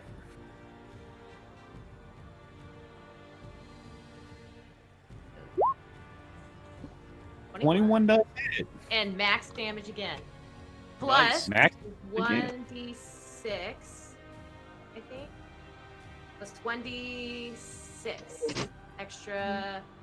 It doesn't say what kind of damage. It takes an extra 1d6 damage. It's magic induced, at least for that, so we'll give it that. And 1. Of course.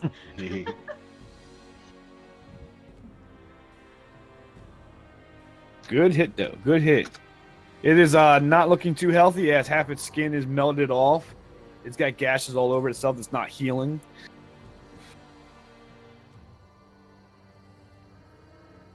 I'm assuming that's the end of your turn. I'll bring it to Belfier. Yes. Yeah. Okay. I got a question. Why isn't that one healing? Magic or silver, they don't heal from. Okay, so who has the silver? Silver's. I have a silver blade on my short sword. Okay, so where are you at again? Right next to He's you. right next to it. I'm the dragonborn standing right in front of the window. Okay, so you're the one that's next to the orange one. Yes. Okay. Remind me when we go to leave here to go to the store and buy silver, please. But you can cast Booming Blade every time, and it makes your weapon magical. Your weapon is magical. So Well, I did have You're Booming good. Blade on orange, but that was the first round. Then second round, and he didn't move, so. I'm just saying you're No, golden. but You're it's good. still but it's still making your attack magical, even though he's not taking the booming blade damage. He's making your rapier magical, and your rapier's damage is where it is doing the damage. Right, and it doesn't heal that. But he's still damage. able to heal from it. No. No, Avalar corrected that. Oh, okay. I didn't know that you corrected that. Yeah. Mhm. Okay. That's what I Balfier. was asking. No problem. All right, I'm looking at something here just real quick.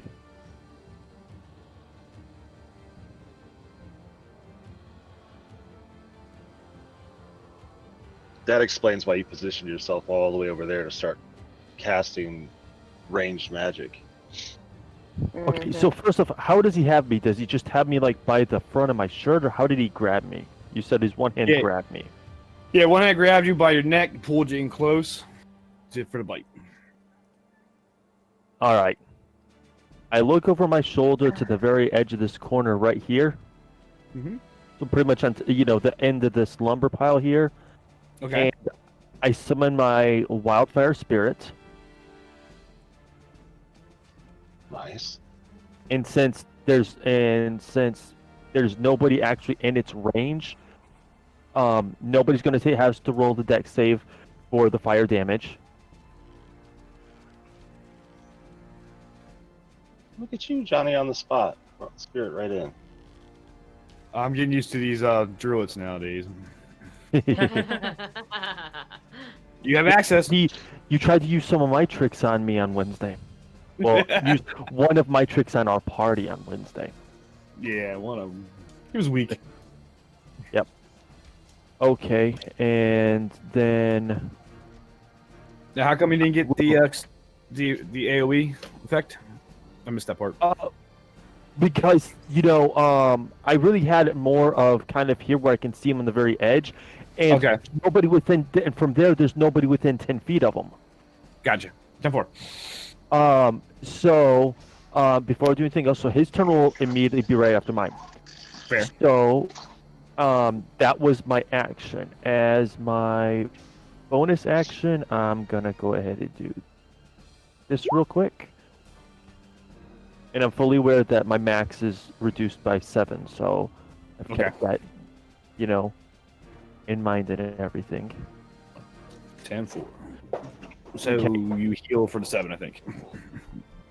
Well, yeah, so total 8, so it gets me a little bit up, but my max right now would be 29, so.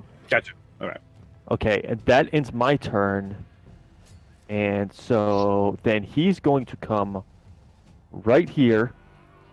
Ooh. And Fizz, I'm pretty sure you know what I'm planning. Yeah, I'm willing. Yes or no? Yep. Go. Okay.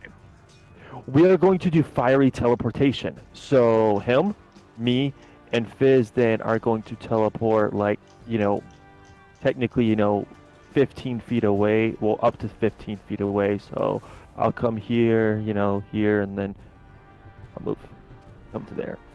And then he has to let's see what exactly you've got to roll to. Oh no, he stays. Yeah, he stays. Oh, It's just I do the have- 3 of them that teleported. Yeah, because it's willing and everything, and we don't want him to come with us. Gotcha. So now you have to do a dexterity saving throw against my DC, or you take 1d6, so it'll be 1d6 plus 2. My spell save DC is a 15, so you got to do a dex of 15 or better, or you take 1d6 plus 2. Okay. 12. You did not get it, so I'm just gonna roll a normal d6, and we'll just add 2 to it. Okay. Ooh, max, so that's 8 fire damage. Nice. Ooh, great. Nice. And Burst of that ends my flame. turn. All right. As this big burst flame just blows up in her face, essentially, in its face. All right. Okay, that ends the turn. That brings it to Red, who's looking around. Just What looking the hell happened? looking for something fleshy. So all it sees is Zephyr, actually. No! Oh crap! This was a great move. And it reaches out to grab her with advantage because it's flanking with the other vampire. No! 19 is the number to beat. Okay. Come on, girl. Come on, girl. You can do this. We Wait, believe there's in one you. Behind me. Oh. Oh. So as she reaches out, grabs you, pulls you in, and goes in for the bite. 23, but 9 plus 5, 14 points of damage, 5 off your maximum hit points. As it heals for that 5. Blood dripping off her chin. That ends her turn. That brings it to Kurgle. I'm going to flank that one to get advantage. Okay. Here we go. Advantage roll. Fishing pole attack, 22 to hit. 22 does hit. 9 damage. And I did some research. I can make my unarmed attacks. So here's that one too. 18. 18 does hit. Did that roll? Yep. Did the damage roll for that?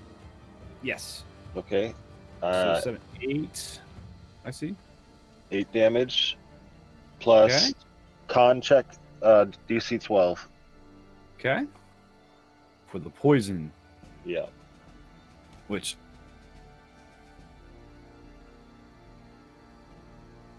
I am immune to poison. Oh. Well, that changes things. That's no fun. That's not fun. Come on, man. Actually, Yeah, DC 12 con check. Actually, that's right. No, are you not immune to it? not vampire spawns. They're not. Okay. All right, here comes some poison. All right.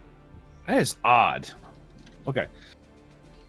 I failed to 5 poison damage. There's a lot of non-magical attacks there. Fury might consider B, I think, but all right. All there is the +2 for cold. Okay. Is the only like magical. That's a pretty good amount there too. So okay. Because I have a limit, that's why. He is Pink is incapacitated. Tarnak. All right. Well, I've already got 1 concentration spell going, so I'm good. So I'm just gonna hit him with that my glaive, which is blessed. Yes. Okay. And I miss. I miss. Oh, you don't just miss, you epically miss. That's a natural 1. I whacked him. As you Didn't I miss. as you swing at this. Yeah, why not? As you swing at this, it ducks and you smack Talk right upside the head with it. Give him a 1d4 damage on Talk. Oh, 1d4. He doesn't beat my AC. Well, in That's that true. case, he knocks So the now- snake out of the vampire next. So now I have two knots on my head in between my Get horns, 2 one knots. from a broom and one from a glaive. You mean that broom one hasn't healed yet? It was only a couple days ago, if you think about it. It hasn't healed its pride. So what was that? I Yeah. take 2 damage. Shoot, yeah. Yeah, you had made a point with the AC. I don't like giving damage to other people. Players, Oh, but- I'm fine, dude. I'm fine. Yeah, he rolled 2. I'll take one for the team. I'm just gonna growl at you. Grrr. Hey, don't stand in my way. Right. That brings it back to Nim. Tarnak was done with his turn. Okay, so Nim, before you do anything, right? I was looking at your character sheet, right? If you're looking for options, you have a bow, okay? Yep. Oh, you just deleted yourself, I think. All right, nope, that was me. Sorry. Okay. You So you deleted have the bow. Yeah. Since you haven't moved at all, right? You can use your bonus action to take steady aim and get advantage on a bow shot. Right? And because Tarnok and I are standing so close to orange, you'll get your sneak attack on top of it. Yeah, you just can't move at all. You just can't move. Okay. Then Would you I get be able to add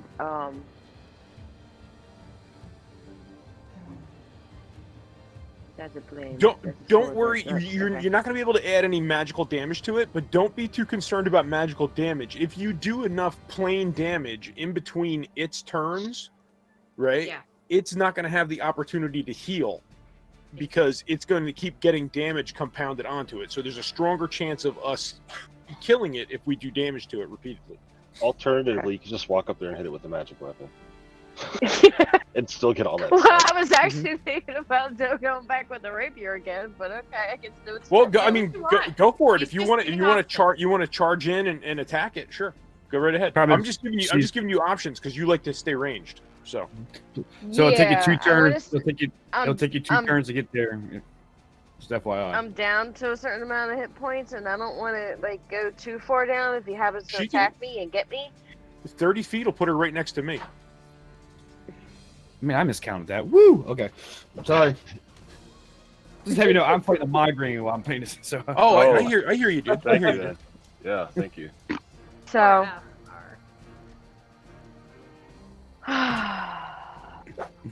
Good It's lord, up to I you, don't know Rena. which one to do. I'm just doing one. Do the steady aim. I hit the wrong thing. I'm trying to hit it.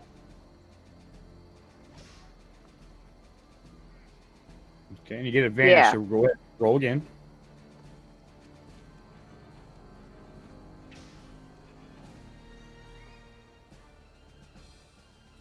Well, the second one's better. Nice, cool.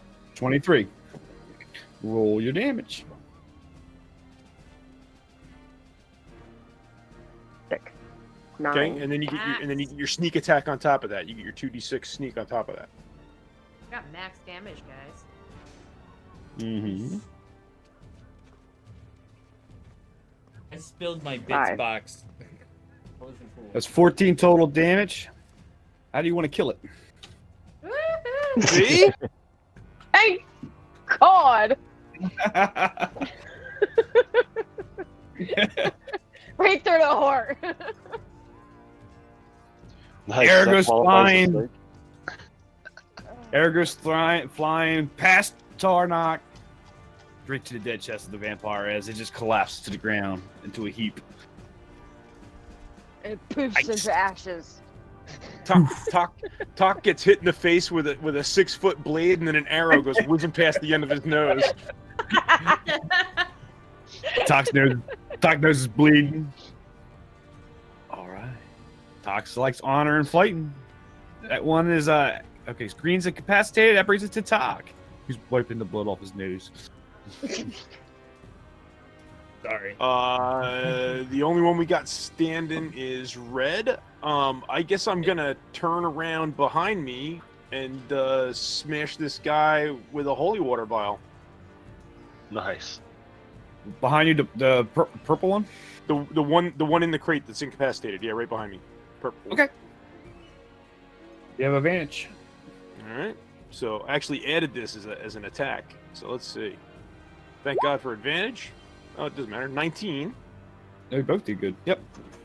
Okay, Hit. so now here's my question. It automatically adds my strength modifier to the damage. Is that correct, or it's just going to be a 1d6? It's 2d6 Holy water's 2d6. radiant. Yeah. It's just a straight up 2d6 radiant. Okay, so I'll just do this. All right. You got the strength because it's Here we its go. own weapon. 8. No, I know that, All but when you add it as a Nice. when you add it as a custom weapon, yeah, so it's 8. All right. So it hits it like acid, skin blowing off. It's screaming but can't move as it's smoking and bubbling and boiling and all that nasty stuff. All right. Purple is incapacitated. That brings that Zephyr, who is grabbed by the neck from behind from the vampire and just got bitten in the neck. Okay. Do I have to get out of the grapple before I can attack, or can I attack in the grapple? Probably be best to try to get out of the grapple. Probably best. We can talk about how you want to attack to see if you'll hit them. But Who's Well, I was Strahd? thinking Oh, red that Strahd runner? perhaps I could cast my primal savagery and like dig my claws into its arms and like rip the arms open. Yeah, kill it. I'll tell you what. I got a number in my head. If you can get above that on a hit, Okay. then I'll let you break the grapple from scratching the crap out of his arm. Okay. So I'll declare it. So let's say to hit the thing, it needs a 15. So let's say if you get above a 17, you can get out. Okay. Keep your fingers Because crossed. it is acid, so it's going to be burning. So And I probably don't get the advantage with purple, right? Why? Yeah, you I do. think 'Cause I I'm think you grappled, will. And I'm. Do I? Okay. Yeah. I approve because then. he's gonna contend with that. He just got hit in the back too, so it's all within 6 seconds. Okay. Center focus. Come on, little dice. Don't disappoint me. Oh, yes! 21! 21. That's to 2 acid damage, but you're out. Plus 1d6 Oh. Okay. for my, what is it called? Slayer's Prey. Okay. Oh, I guess I should say that. As a bonus action, I move my Slayer's Prey to the red one. Okay. 3 extra damage. Right. 3. As you scratch its arm, it drops you out of pain because it's burning. You're out. Took its basic 5 damage total. Okay. That's my turn. That brings to Balfier. all right, I'm going to move just over to right there. Okay. And then, okay, so what I'm going to do a Scorching Ray, and it shoots 3 out, and I've got to roll to hit for each one of them. So I'm going to roll all those before I hit the damage on them. Okay. So, first one, It's second one, third one. all 3. All 3 hits. All right. First one 6. Yeah, so total is 16 so far. 21 points of fire damage. Wow. Wow. How you want to do it? With fire. Well, as he pulls his arm back after grabbing, Zephyr, right where the acid scratched him the arm, the first one hits right there, kind of blows that one arm off. Other one hits the opposite shoulder, shoots him back, and then just as he turns his head back, other one just blows his head right off. Nice.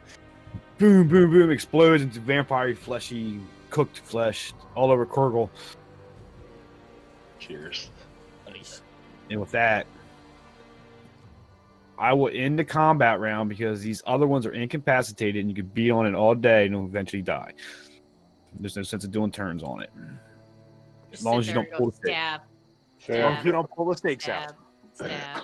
I mean, unless you want my to. suggestion is the guy with the silver knife just slash our heads off of him.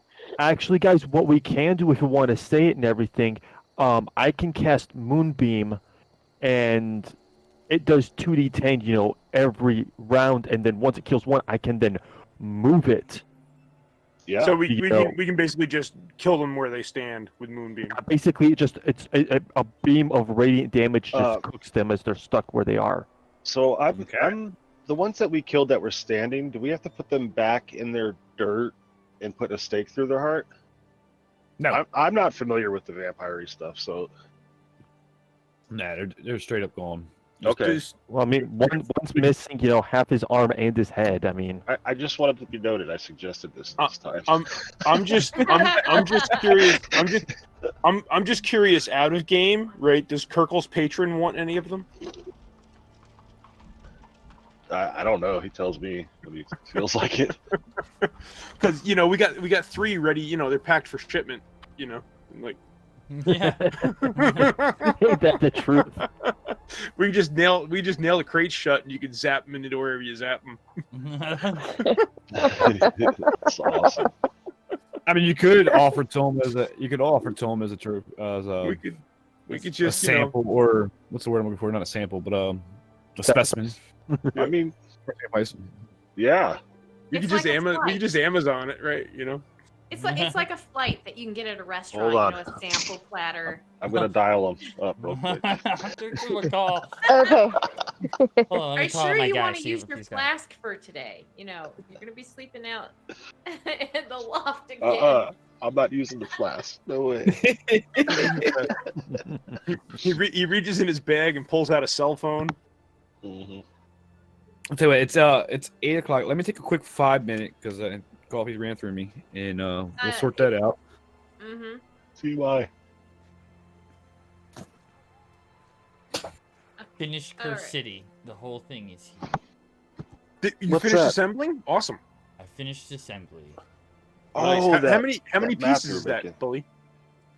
It's 60 models. That's a lot of models, man. It's a lot of models. That's awesome.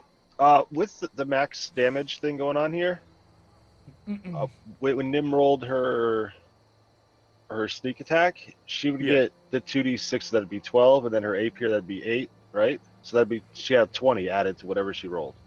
She did. Correct? Okay. Yeah. Cool. Okay. Yeah, I was trying to figure all that out. There were Everybody trying way to too talk. many numbers getting thrown around. You had 4 Yeah, it people was. throwing numbers around, and Abelar was just number 1. He's got a headache, right? And number 2, he's trying to do math on the fly, and there were just way too many numbers, conflicting numbers getting thrown around. That's why it just Right. needs to. Yeah. Yeah, it was confusing.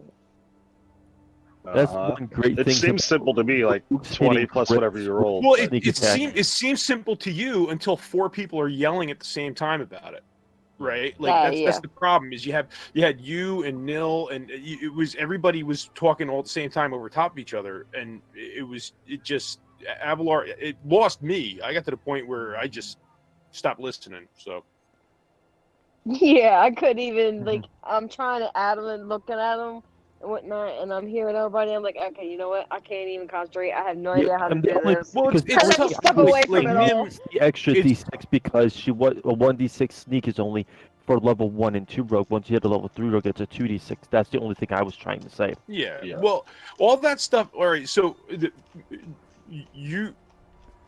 is a fair point. Like Nim is new to this whole rogue thing and everything else. All that stuff is on your sheet. Like you can roll all that stuff off your sheet. It has your sneak attack. You just don't but know not where to like find we do it. Not Yeah, with that's our what I was homebrew. doing. I was rolling it off of the What do you mean not like we do it?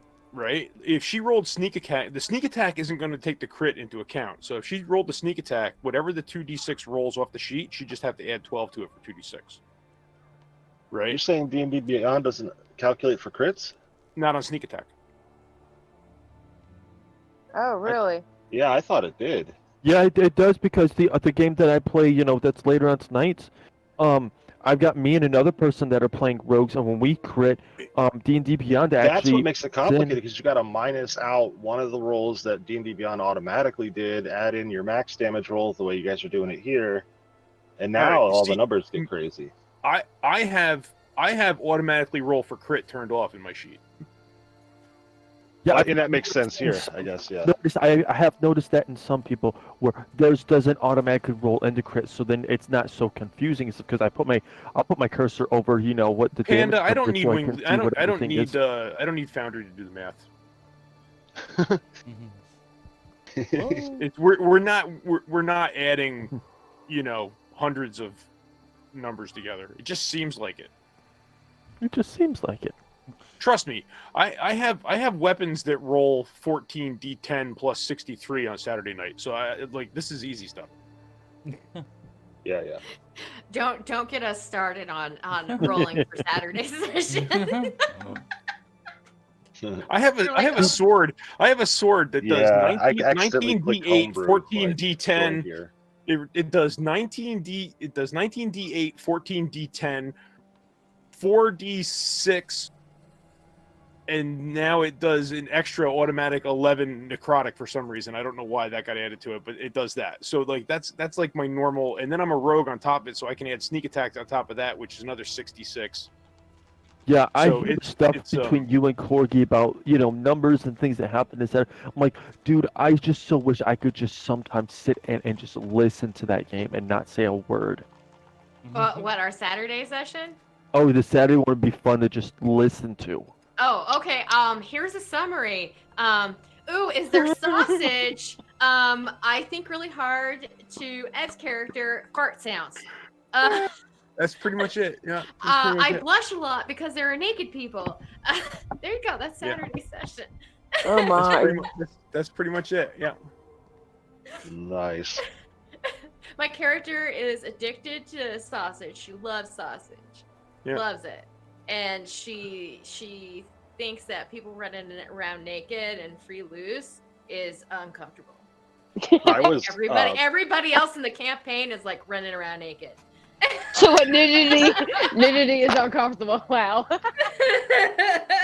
Well, all right. So you're what, a 24-year-old dwarf? Is that what it is?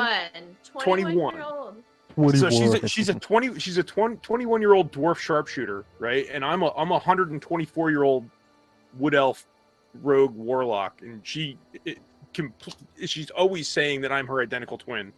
Identical, because the DM made the mistake one time of trying to explain how we were related, and he used the term identical twins. You're kind of like identical twins. I glommed onto it, took it, wrote a check home. This is my identical twin brother. I was Really not. base jumping last Wednesday in game off of a waterfall, and when I got to the bottom, there was skinny dipping dwarves. Oh wow. Yeah.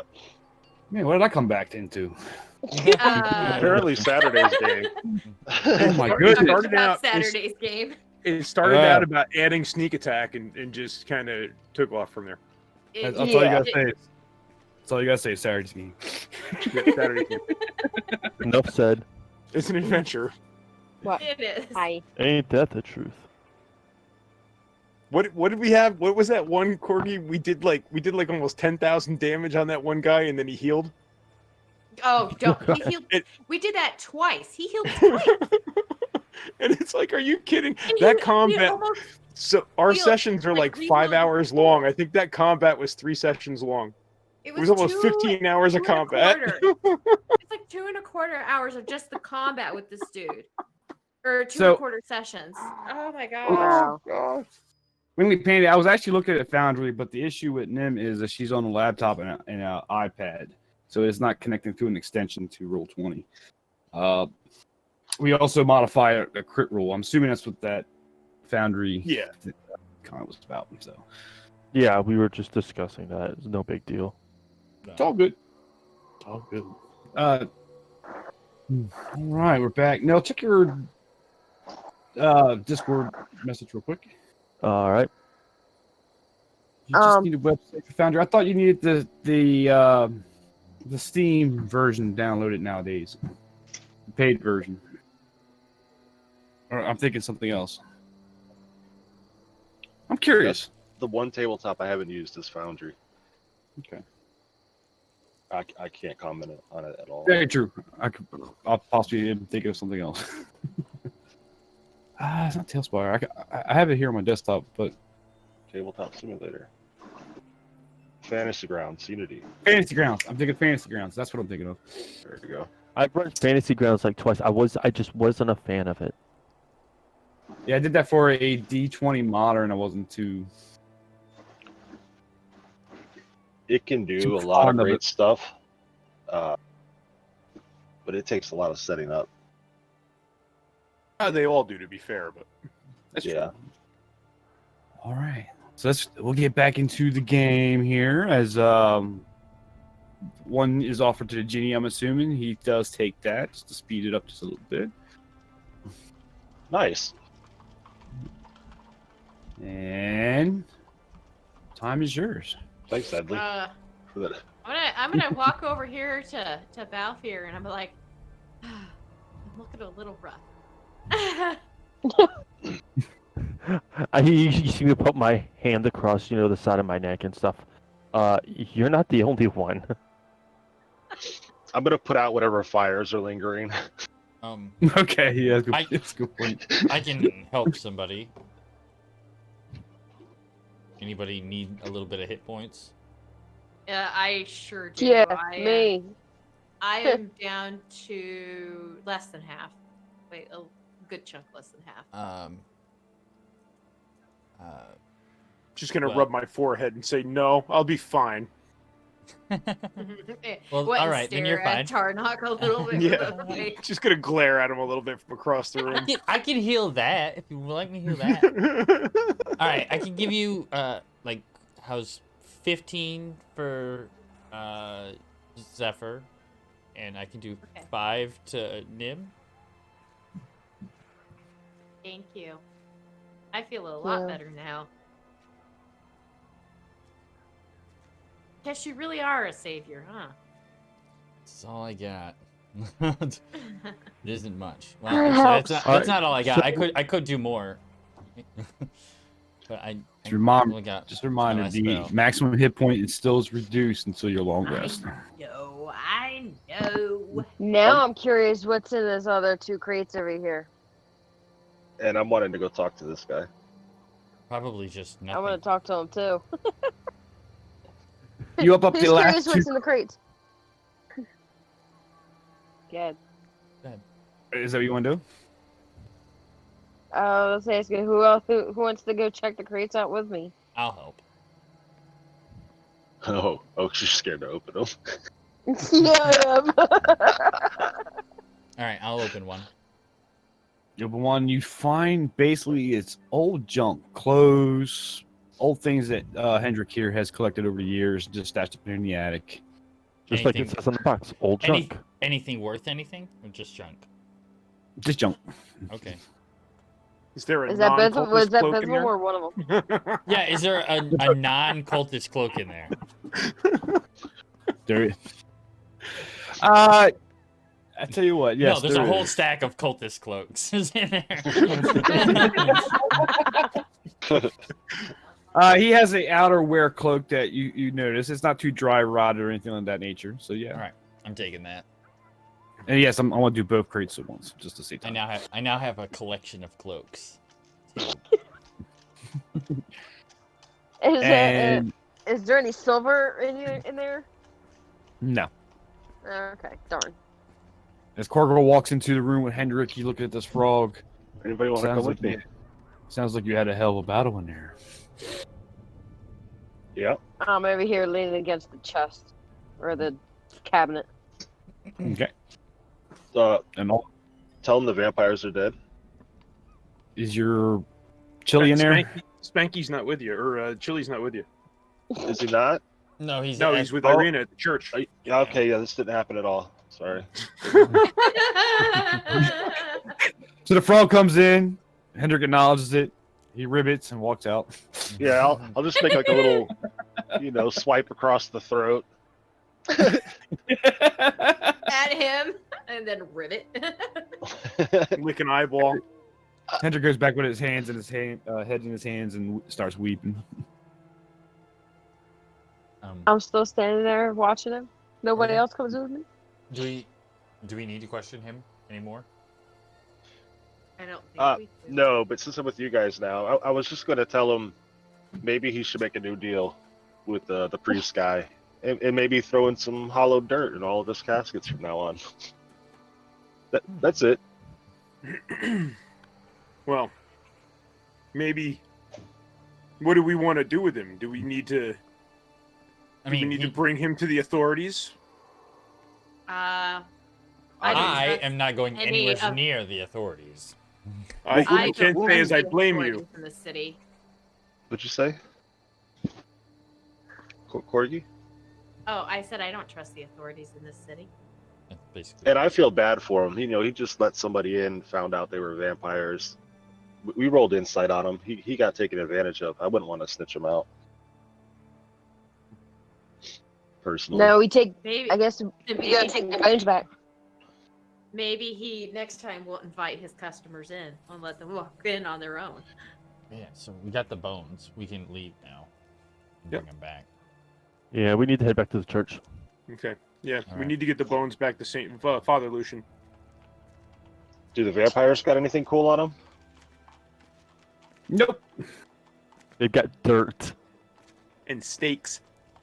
All right. Stinks. All right. Before we leave, I'm gonna poke my head in there and say, next time you have any interaction with vampires, you let us know. I for sure will. How can I get a hold of you though? P.O. box. Signal. Bat signal. Send, Send a raven. send a raven, yeah. The note. A raven. Okay. There's a lot by the inn. I'm okay. Yes, I'll do that. Just tell a raven. Yes. Genius. By I'll the do way. Nice and intimidating. I- Good job. Again, I didn't mean for any of this. I really didn't.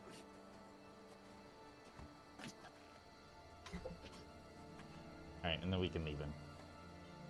Yeah, All right. I guess I'll as we're walking out, I'll just add whatever you do, don't open those crates. Oh, okay. Or burn the crates. I'll Take the get right crates out on and that. burn them. I'll get right Okay. on that. I'm jumping out the Oh. window. Take the Of course you stairs, man. can. I'm gonna live lively. Going out the Okay. window. Roll a dexterity saving throw. No. And if You all you head down the fail, steps. take 1d6 fall damage. Just for time's sake. And then jumps out the window, bounces down, and you guys are walking down the steps to the outside. And right about now, it's that whole encounter probably went about an hour or so. And you see in the town square that they are almost complete with this statue of sorts. You remember by the coffin makers, and they're almost done with this. It's not a statue, but it's all the twigs and stuff they're putting together for the blazing sun for the festival that they're putting together, and it's almost complete. You got the booths out. People are not really cheerful about this. There are guards floating about, but you don't see Isaac. But there's booths coming out, market stalls being set up, and things of that nature. Food bringing out from different vendors and whatnot. So it's going to be a good time tonight. Personally, I think we head straight for the church. Get the bones on the ground. Protect Yep. our. Yeah. So you head across town and you end back into the church. GM willing. Hood up, cloaked over as best I can. Not the cultist leader. All right. So you walk back into the church, and looks like the parish is fairly empty because everybody's getting ready for the festival. Father is basically in his office. Irene is basically in her room. Millie is back out in the graveyard area, digging, doing his chores, doing his thing, digging another hole. Can't believe you let him live. I didn't expect the father would do anything less.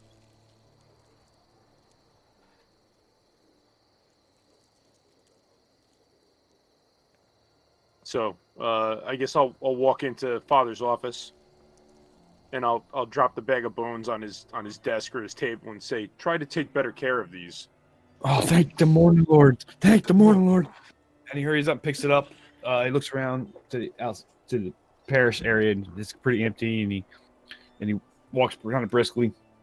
Right underneath the altar area, he pulls off two planks, and he steps down. He hears some noises, then he comes back up, puts the planks back down. Thank you. As he walks back towards us, this church is now back into hollow grounds. No more fears of the undead. They were. I don't know what the what the plan was, but the coffin maker bought them under the orders of Strahd. Strahd. So Strahd wanted them removed from the church. Oh, he must have a purpose for that then. You might want to hide them better.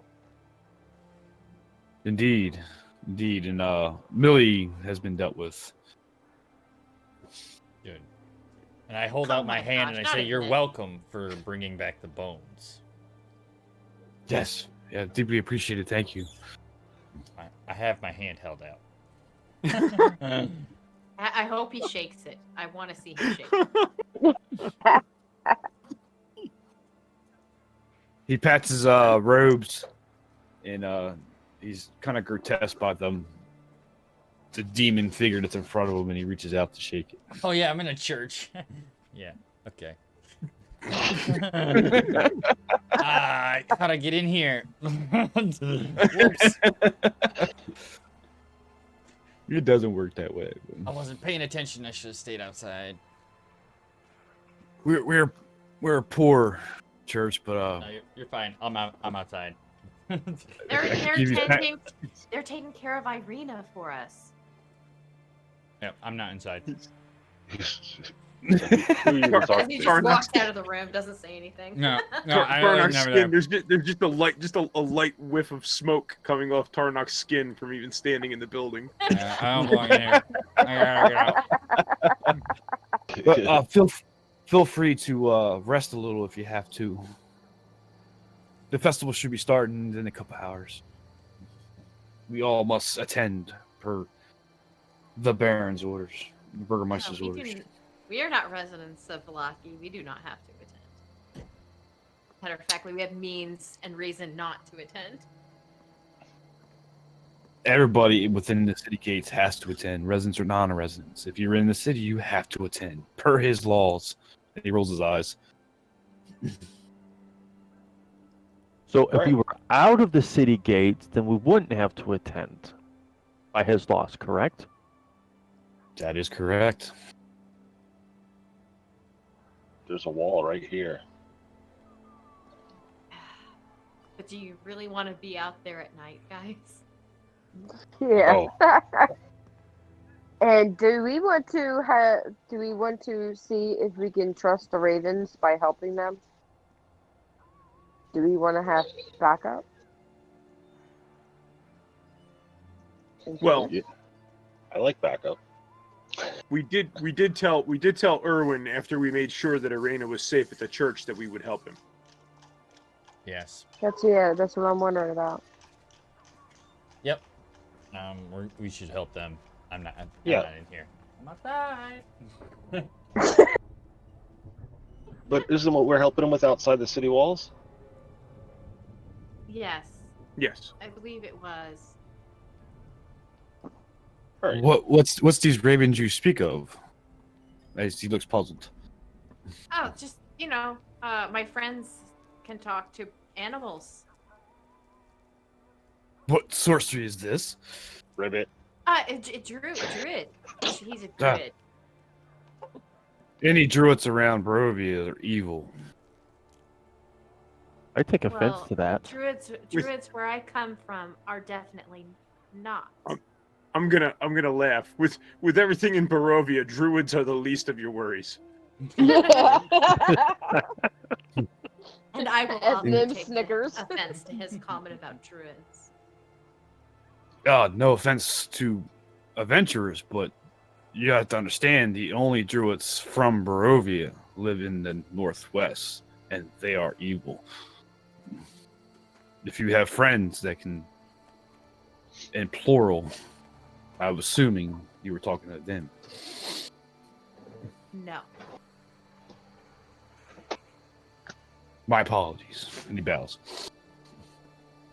Your apology is accepted this time.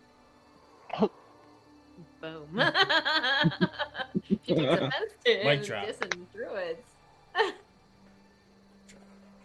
Well, if there's anything else, I must finish my work before the festival.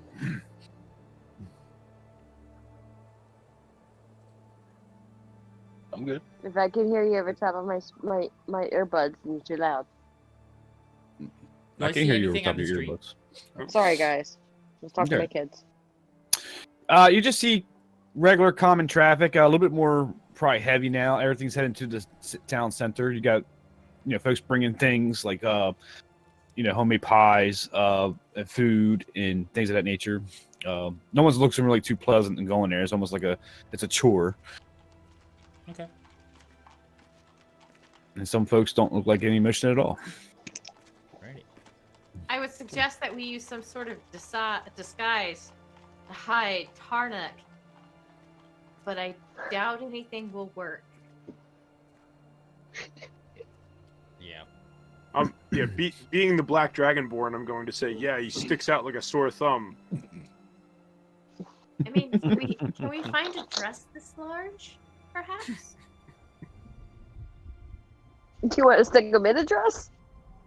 Yeah, but maybe that will distract them enough that they won't recognize his face. I have a hammer. Hey, does one of those capes have a hood on it? Bully's face right now. I'm outside. He's outside, but no, he's got it just a cloak. He has no hood. The cultist one that he has a hood. Mhm. Oh, that would just Oh. add more to Nice, it. wouldn't it? nice. Oh, you can layer it. You can put the Ah. cultist one on. I have the And then put cultist the one. cloak Now on. I'm The wearing other two cloak over cloaks.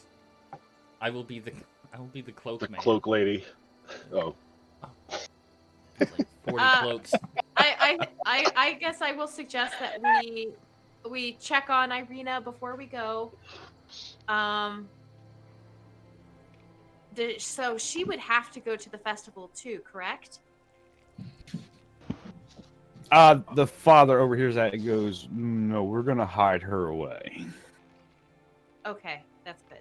All They right, will so then I know. would suggest that we check on her really fast before we leave, make sure she's okay, and then head back to the inn.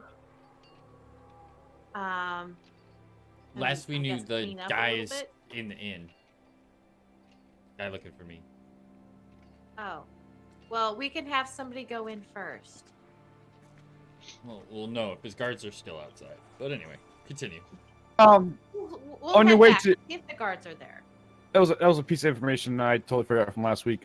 Yeah. So by this time, the two guards are when you pass the inn on the way to church. They're not there no more. Okay. Chili Willy's coming with me. Okay. All right. Yeah, that's what my suggestion will be. That's good. Okay. That's good. All right. So you guys check on Irina. She looks fairly comfortable, at ease at least, at finally being in hollow ground and not the threat of Strahd. And she bids you goodbye, farewell. Hope to see you again. I don't know where to go from here, but maybe we can figure that in the meantime.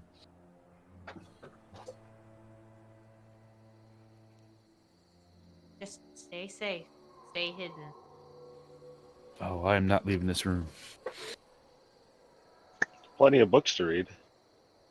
Yes, plenty. All the same one, but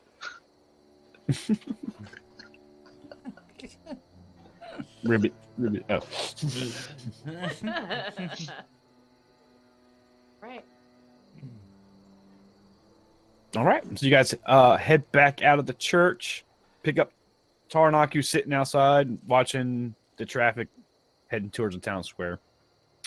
And I believe you guys said you wanted to make your way back to the inn, Yes. which you guys are already there. Yep. And yeah, so the guards are not there. And I'm assuming you're all going to enter at this point. yeah, I don't even know what we're doing here, but I would say like a couple of peek our head in, make sure that we don't see Isaac or any guards. Yeah, check to see if the coast is clear. Yeah. Okay. So you pick your you crack the door open and you peek in. It's just the lady running, I can't remember her name. The lady running the area. Danica. And Danica and her two sons. It's empty from that point. Okay. Okay. We go in. As I can get the map out for you if you wish. So we're going into the inn, guys? Not even clear what we're doing. Are we taking a long rest or? No, I figured we could go back to the inn and clean ourselves up. Yeah. Okay, lunch. Got it.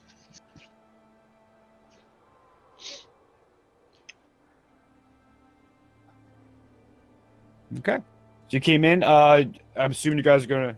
Danica is there setting her tables. Best hurry. The festival will be within a couple hours. You want to be caught not at the festival. We're getting ready to close down the shop as well. Okay, We just can needed we? to come back and clean up. Yeah, we need to Okay. clean up.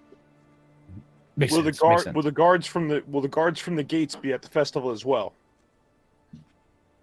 No, they're tasked to stay at guards. There, they if you will, waived by the burgomaster for protection. Anybody else that's not on duty has to be there. So, what is our best chance to get out of town to the vineyard?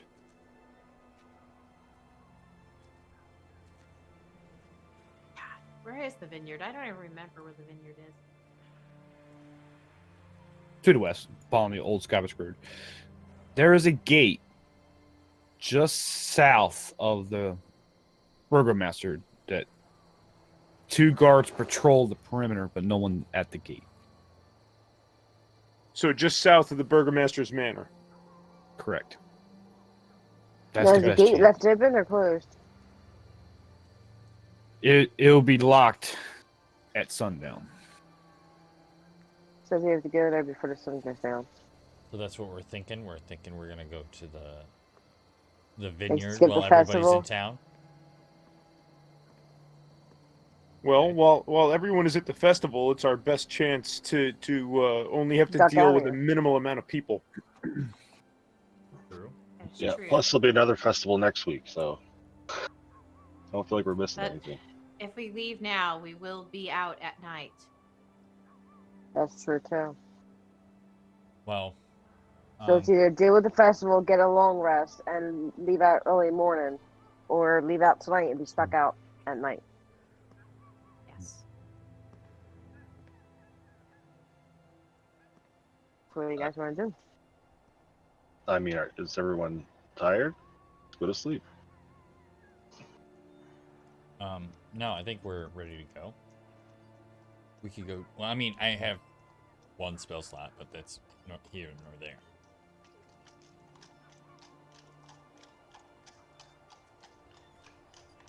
So, festival or help the ravens?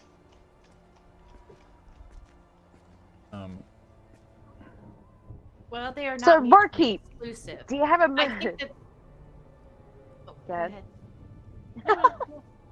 ahead. So, since we are in here alone, what would be, in your opinion, the best option? Go to the festival, stay overnight, or leave out tonight and go find your wagon, your stuff? What would you suggest?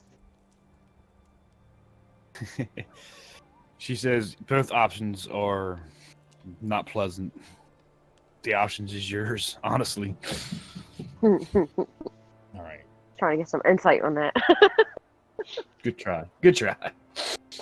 I think basically the reason that we would leave now to go out of the town is to avoid interactions with guards. If we get into a kerfuffle, we only have to deal with a couple of guards, which is a brilliant idea.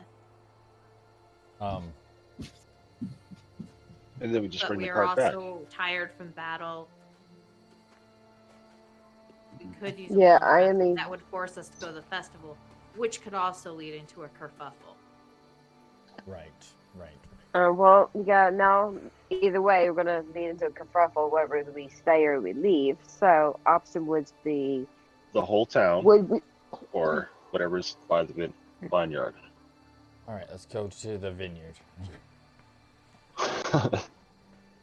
It's technically What's less Taka direct. think? It's less directly against me. The only thing I would much rather be outside the wall. I think if we were able to sneak away while everyone was distracted by the festival, no one would see that Irena wasn't with us. They'd be less likely to search the town for her, Plus, thinking if that we she left with us. get caught coming back. As far as being out at night, we ran into Vistani on the way here by the lake. Didn't they say they had a camp north of Vallaki? South. Yeah, south. Oh, south of The Vallaki. missing girl. Yes. We may be able to stay with them tonight. And then make our way to the vineyard in the morning. I'll go get the horses. Yeah, we do have the horses, don't we? Mm-hmm. Although I don't know if we're taking them. Just, sneaking.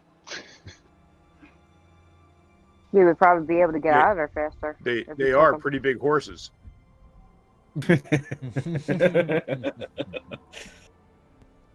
Perhaps if we threw a cloak on it.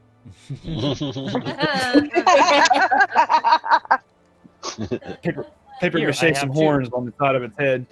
I know where there's a donkey head.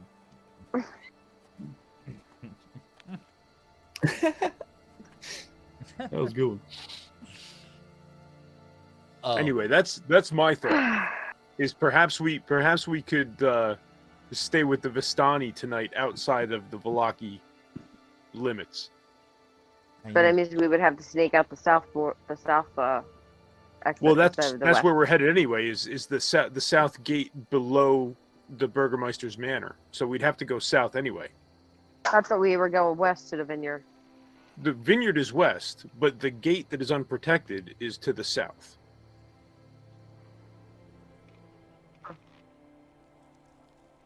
So we have to go out the south gate, sneak all the way around to the west if we're gonna go to the vineyard. I thought the gate you were talking about was the west gate being on No, she Okay. said south of the Burgermeister's manor. Just to put in perspective, I'll take you away from that map. Yep. Put you back on this map. Right. Gates you're speaking of is right here. You can take that path to. There's Vistani's camp right there. Oh, yeah, we're golden. What could go wrong? Vistani's camp is all the way over there. Yeah, it's probably a 15-minute horseback ride. Walking probably an hour. We don't have Strahd's prey with us. We'd be safer out there now I without think- her than if we had her with us. And she I would be think we safer are in here all- without us walking around without her. I think we're Exactly. all Strahd's prey by varying Yeah. degrees. In one Very way or good. another. varying degrees, yes. But I mean, like, we don't have her. Just the main thing. True. Um, I guess I will vote that we attempt to go to the Vistani. Okay. Sounds good. I'm going to send Chili to go watch the gate and try to pick up the patterns of the guards. as we Okay. approach. All right. So everybody decided to go to this to basically the village here. I'm assuming you said you wanted a couple or start cleaning up and maybe disguise a little bit. Yeah. Can we That ask? would make- Can we ask Danica if they have some cloaks with hoods that we may use? And she goes, and she thinks for a minute. I think I can come up with something. What color? She leaves. What color you want? I don't know. I have a black cultist cloak and a brown cloak. You know, would make it More like help a us cape. blend in. Just like the I got- brown one's more well- like a cape. You can have one of mine. It'd be pink. Okay. No. What kind of pink are we talking about? Like baby pink or fuchsia pink? And she puts her elbow on the counter. I'm talking about hot pink. fluorescent. What color is the lining of it? Wow. She's like, actually, I want this one. It's made out of wool, and it's white with pink on the out. Very, very vibrant. Yeah, you're gonna get pointed We've at. got to blend in. You got it from one of the Thinking maybe I designs. could like put it inside out, but that's not. Do you got something like Not unless it's snowing. like a dark green maybe, or I think not we can pink? work. I think we can work with a dark green. Yeah. Okay. So, well, I'll be right. Let me check it out. She heads back through the tap room, which is through the kitchen. She goes through the kitchen, basically goes through the tap room. You hear like a stone creak, not creak, a scratching. Then you can hear actually footsteps going upstairs. A few minutes later, she comes back down, and she comes back out. Would this be your size? And it's a fairly extra large, made for a husky kind of fella. And it's dark green. fella. Bar. All right. Dark You're green, husky. dark green hooded cloak. Got it. You're a husky fella. In one And a campaign, husky. he skins animals, and this one he collects cloaks. What does he do? And what does he force you guys to collect in on Thursday? Balls. I pick up Balls. scrap metal. Everything. balls. Glass Everybody balls. collects everything on Thursday. We do. We do. Oh yeah. Okay. Before we All end, right. I I'm wanted collecting some fresh air. Go ahead. Fresh air and go ahead. Nim. some type of silver, like a silver weapon or anything like that. Do you have anything here, or something that we can pick up on the way out? As she thinks and she looks around. I don't have anything too big. And she thinks for a minute, maybe a dagger. Maybe a dagger. A silver fork. That's it. Yeah. I got a silver spoon. She brings out a box of silver spoons. Here. That's what I have. But I A see. silver dagger? I could probably scrounge up a silver dagger. It's about. Yeah, we're not too heavily armed here. At least not currently here. I've seen a guy on YouTube turn a spoon into a dagger.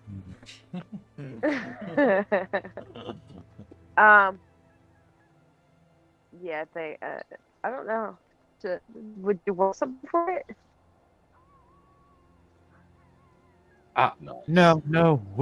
Whatever you need to accomplish the mission. I could definitely use the silver dagger if you're willing to part with it. So she heads back through the same way she got the cloak. You hear that kind of a stone wall scratch, and then steps upstairs. And back a few minutes later, come back down. That stone wall closes, and she comes back around through the kitchen and hands you a wrapped in velvet cloth. Inside it's a silver dagger. I'm so Oh, robbing wow. her next time we get back. Stone door? I wonder what else is behind it. Right?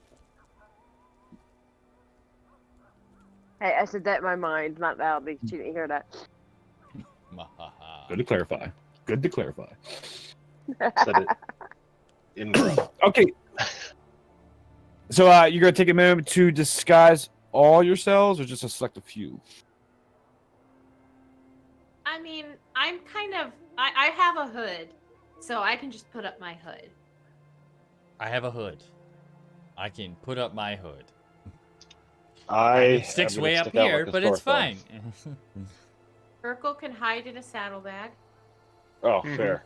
Because I can't see myself putting on a cloak that's not like silk and lined with gems and yeah, you know. Okay. So I'm I mean- assuming you guys are going to. I don't need a cloak. I'm a druid. I can wild shape into just an animal. There you are. All right. Here you go. So you guys And go to your. I blend. You guys go to your separate rooms and clean up. You're not really. You're Gather our things. gather your things and trying to look. Not sneaky is the wrong word, but yeah, trying to look as sneaky as possible, or not apparent. Less suspicious. Yeah, Casual. casual. hiding your face everybody. and things of that nature. Uh-huh. So I'm also going to suggest that when we leave in a loose group Mm-hmm.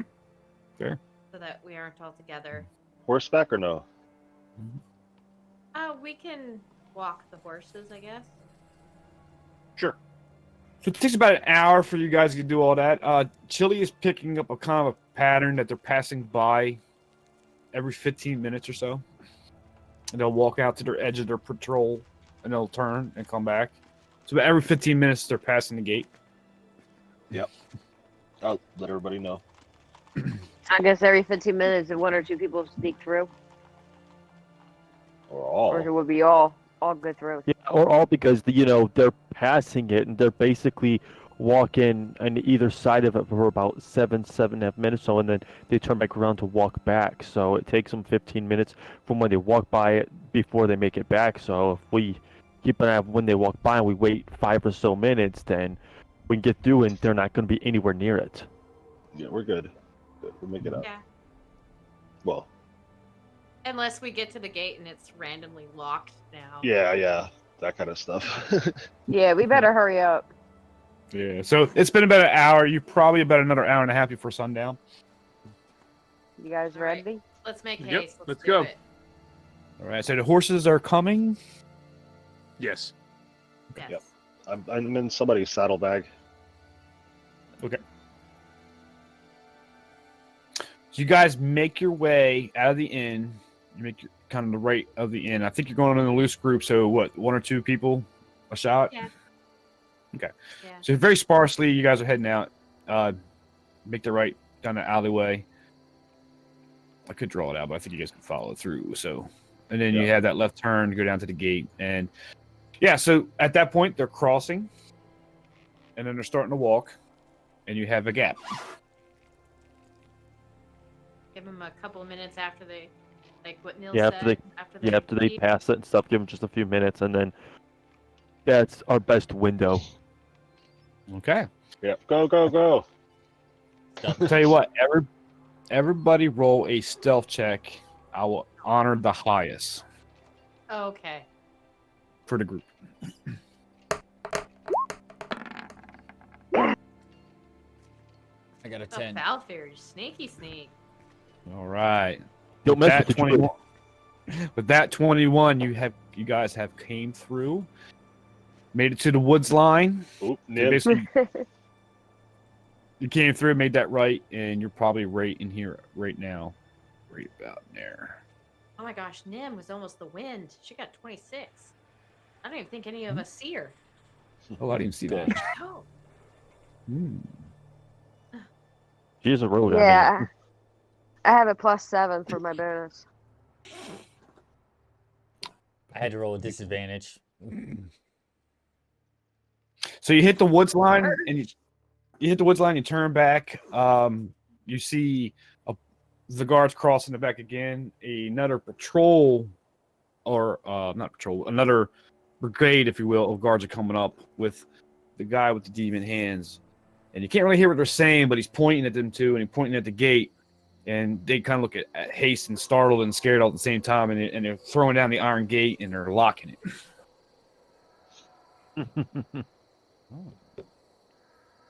So it's dark time now. It's not dark yet. We're outside. Almost. Oh. Almost. But Almost. that means the festival's probably starting, I guess that means. Basically, Isaac noticed that, there was a gate left open. Two ways you look at it. The festival's about to start. He's also securing the boundary so everybody can get to the festival and not to worry about protecting the city. I don't think so. In other words, there's nothing suspicious about you guys at the moment. Okay. Cool. At Okay. the moment. 15 minutes. Somebody Okay, didn't let's show go. up for Irina at 1:00. Nice. All right, so you head down this foresty road. It's open to the sky.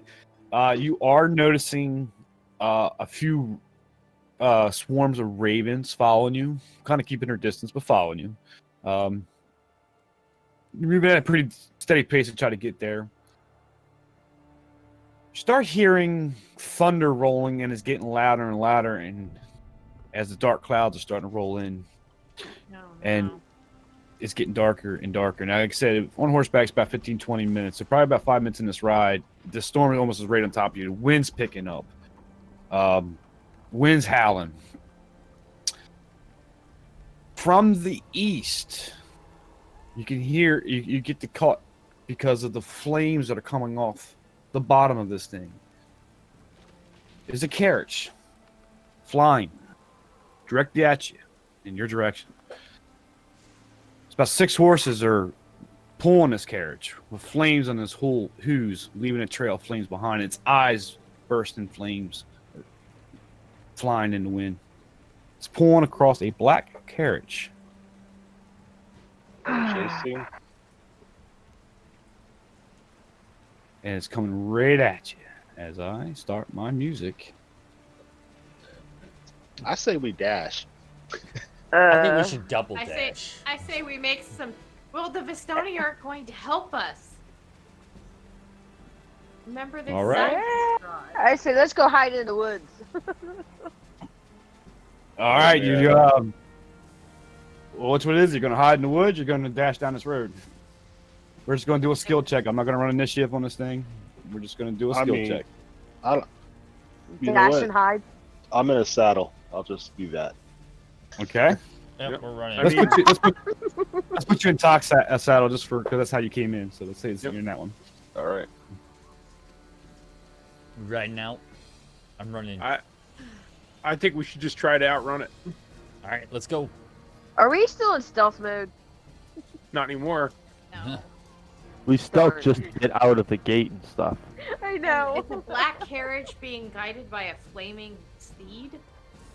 6 of them. 6 horses, flames on their hooves, flames out of their eyes, pulling the black 6 carriage that you recognized I from. was just about to ask, is that the one we recognize? It's the one you recognize with Strahd's symbol on the side. As it gets closer and closer, everybody roll, let's say, athletics, because you're going to try to outrun this thing. Great. Oh, I'm a -1. Really? Son of a. Oh my gosh. Really? I got a 7. Come on. 22. Talk. Nice. It could be worse. Yeah, you could be me. I rolled a 2. I got a Sorry 1. about fear. I want I'd shove everybody down for you. Oh boy. 13 for. What was Nim's? 7? 7. Does it look like he's Okay. aimed at us? Oh, yeah. It's coming right at Said you. Coming right directly for us. He towards said it was us. coming right at us. Right, so Come- hiding probably wouldn't have worked. Okay. Yeah, you half a dozen, flaming horses running right at us. So you guys take off in a quick pace. Tarnak pulls the front. Zephyr right behind that. Cargill. Zephyr gets a late start. Nim takes off. Understatement. He's, The carriage swoops down into the roadway. Is now right behind Belfier as he pulls to the side. Door swings open. The rider with a big long arm picks up Belfier off the horse, throws him in the carriage. Door slams. Horse and carriage take off, makes a big U-turn, heads back towards the east, towards the castle. No. Belfier's horse stops dead in his tracks because there's no rider as you guys take off. Yep, I'm hopping out. I got my own horse now. Except you're way ahead of everything else because you're with Yeah. Talk was in the lead. Didn't even see it. Is it Didn't even see taking it off happen. towards Strahd's Oh, if castle? that happened then. Taking I off didn't see Strahd's that. castle. You guys are all going to hear Zephyr. Her horse is going to stop and turn, and she's just going to yell, "Father!" You all got one action you could possibly do anything right now. Well, as it's making this turn, if you want to attempt anything. Well, we didn't see it happen, right? Yeah, it can happen. You can see that. You're obviously looking behind Well, you. I look back and we can all look back now that she yelled out. Yeah. As you see the arm pick up, throw Baffer in there, and it's picking up, gaining altitude, making that sharp turn. I don't have anything to do. I'm gonna throw my hand All axe. I mean, how far away Yeah. is it? Are we within attack range? At least within range. Probably say 60 feet. Yeah, I'll blast one of the horses. Okay.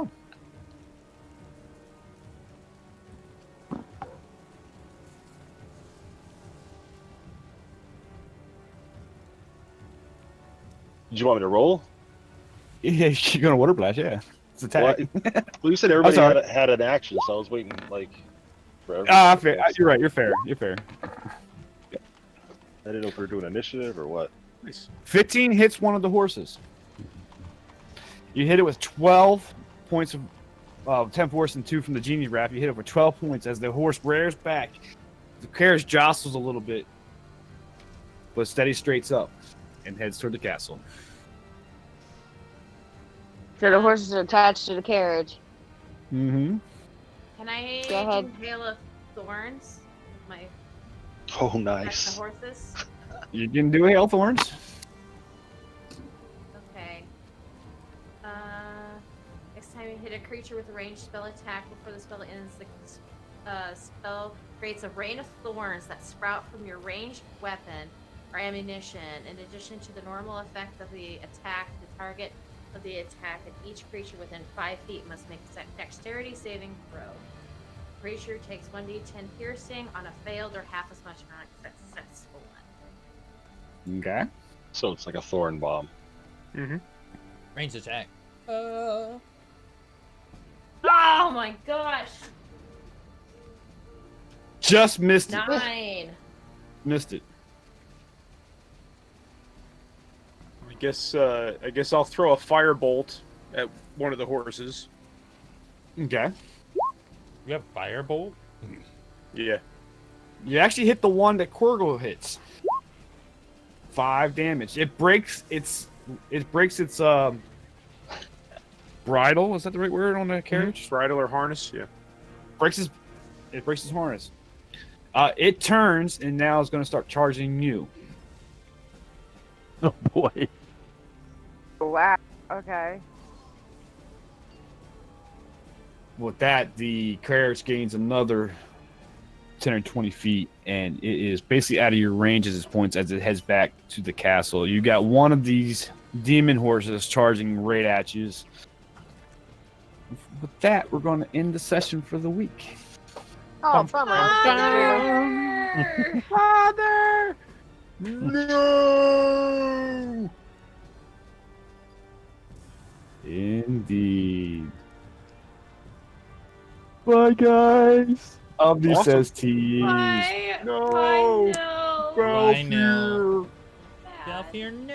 So, if everybody doesn't know, no Merc before. Well, I say it bittersweet, but unfortunately, he won't no longer be playing with us. But gratefully, he's got better future for him going forward.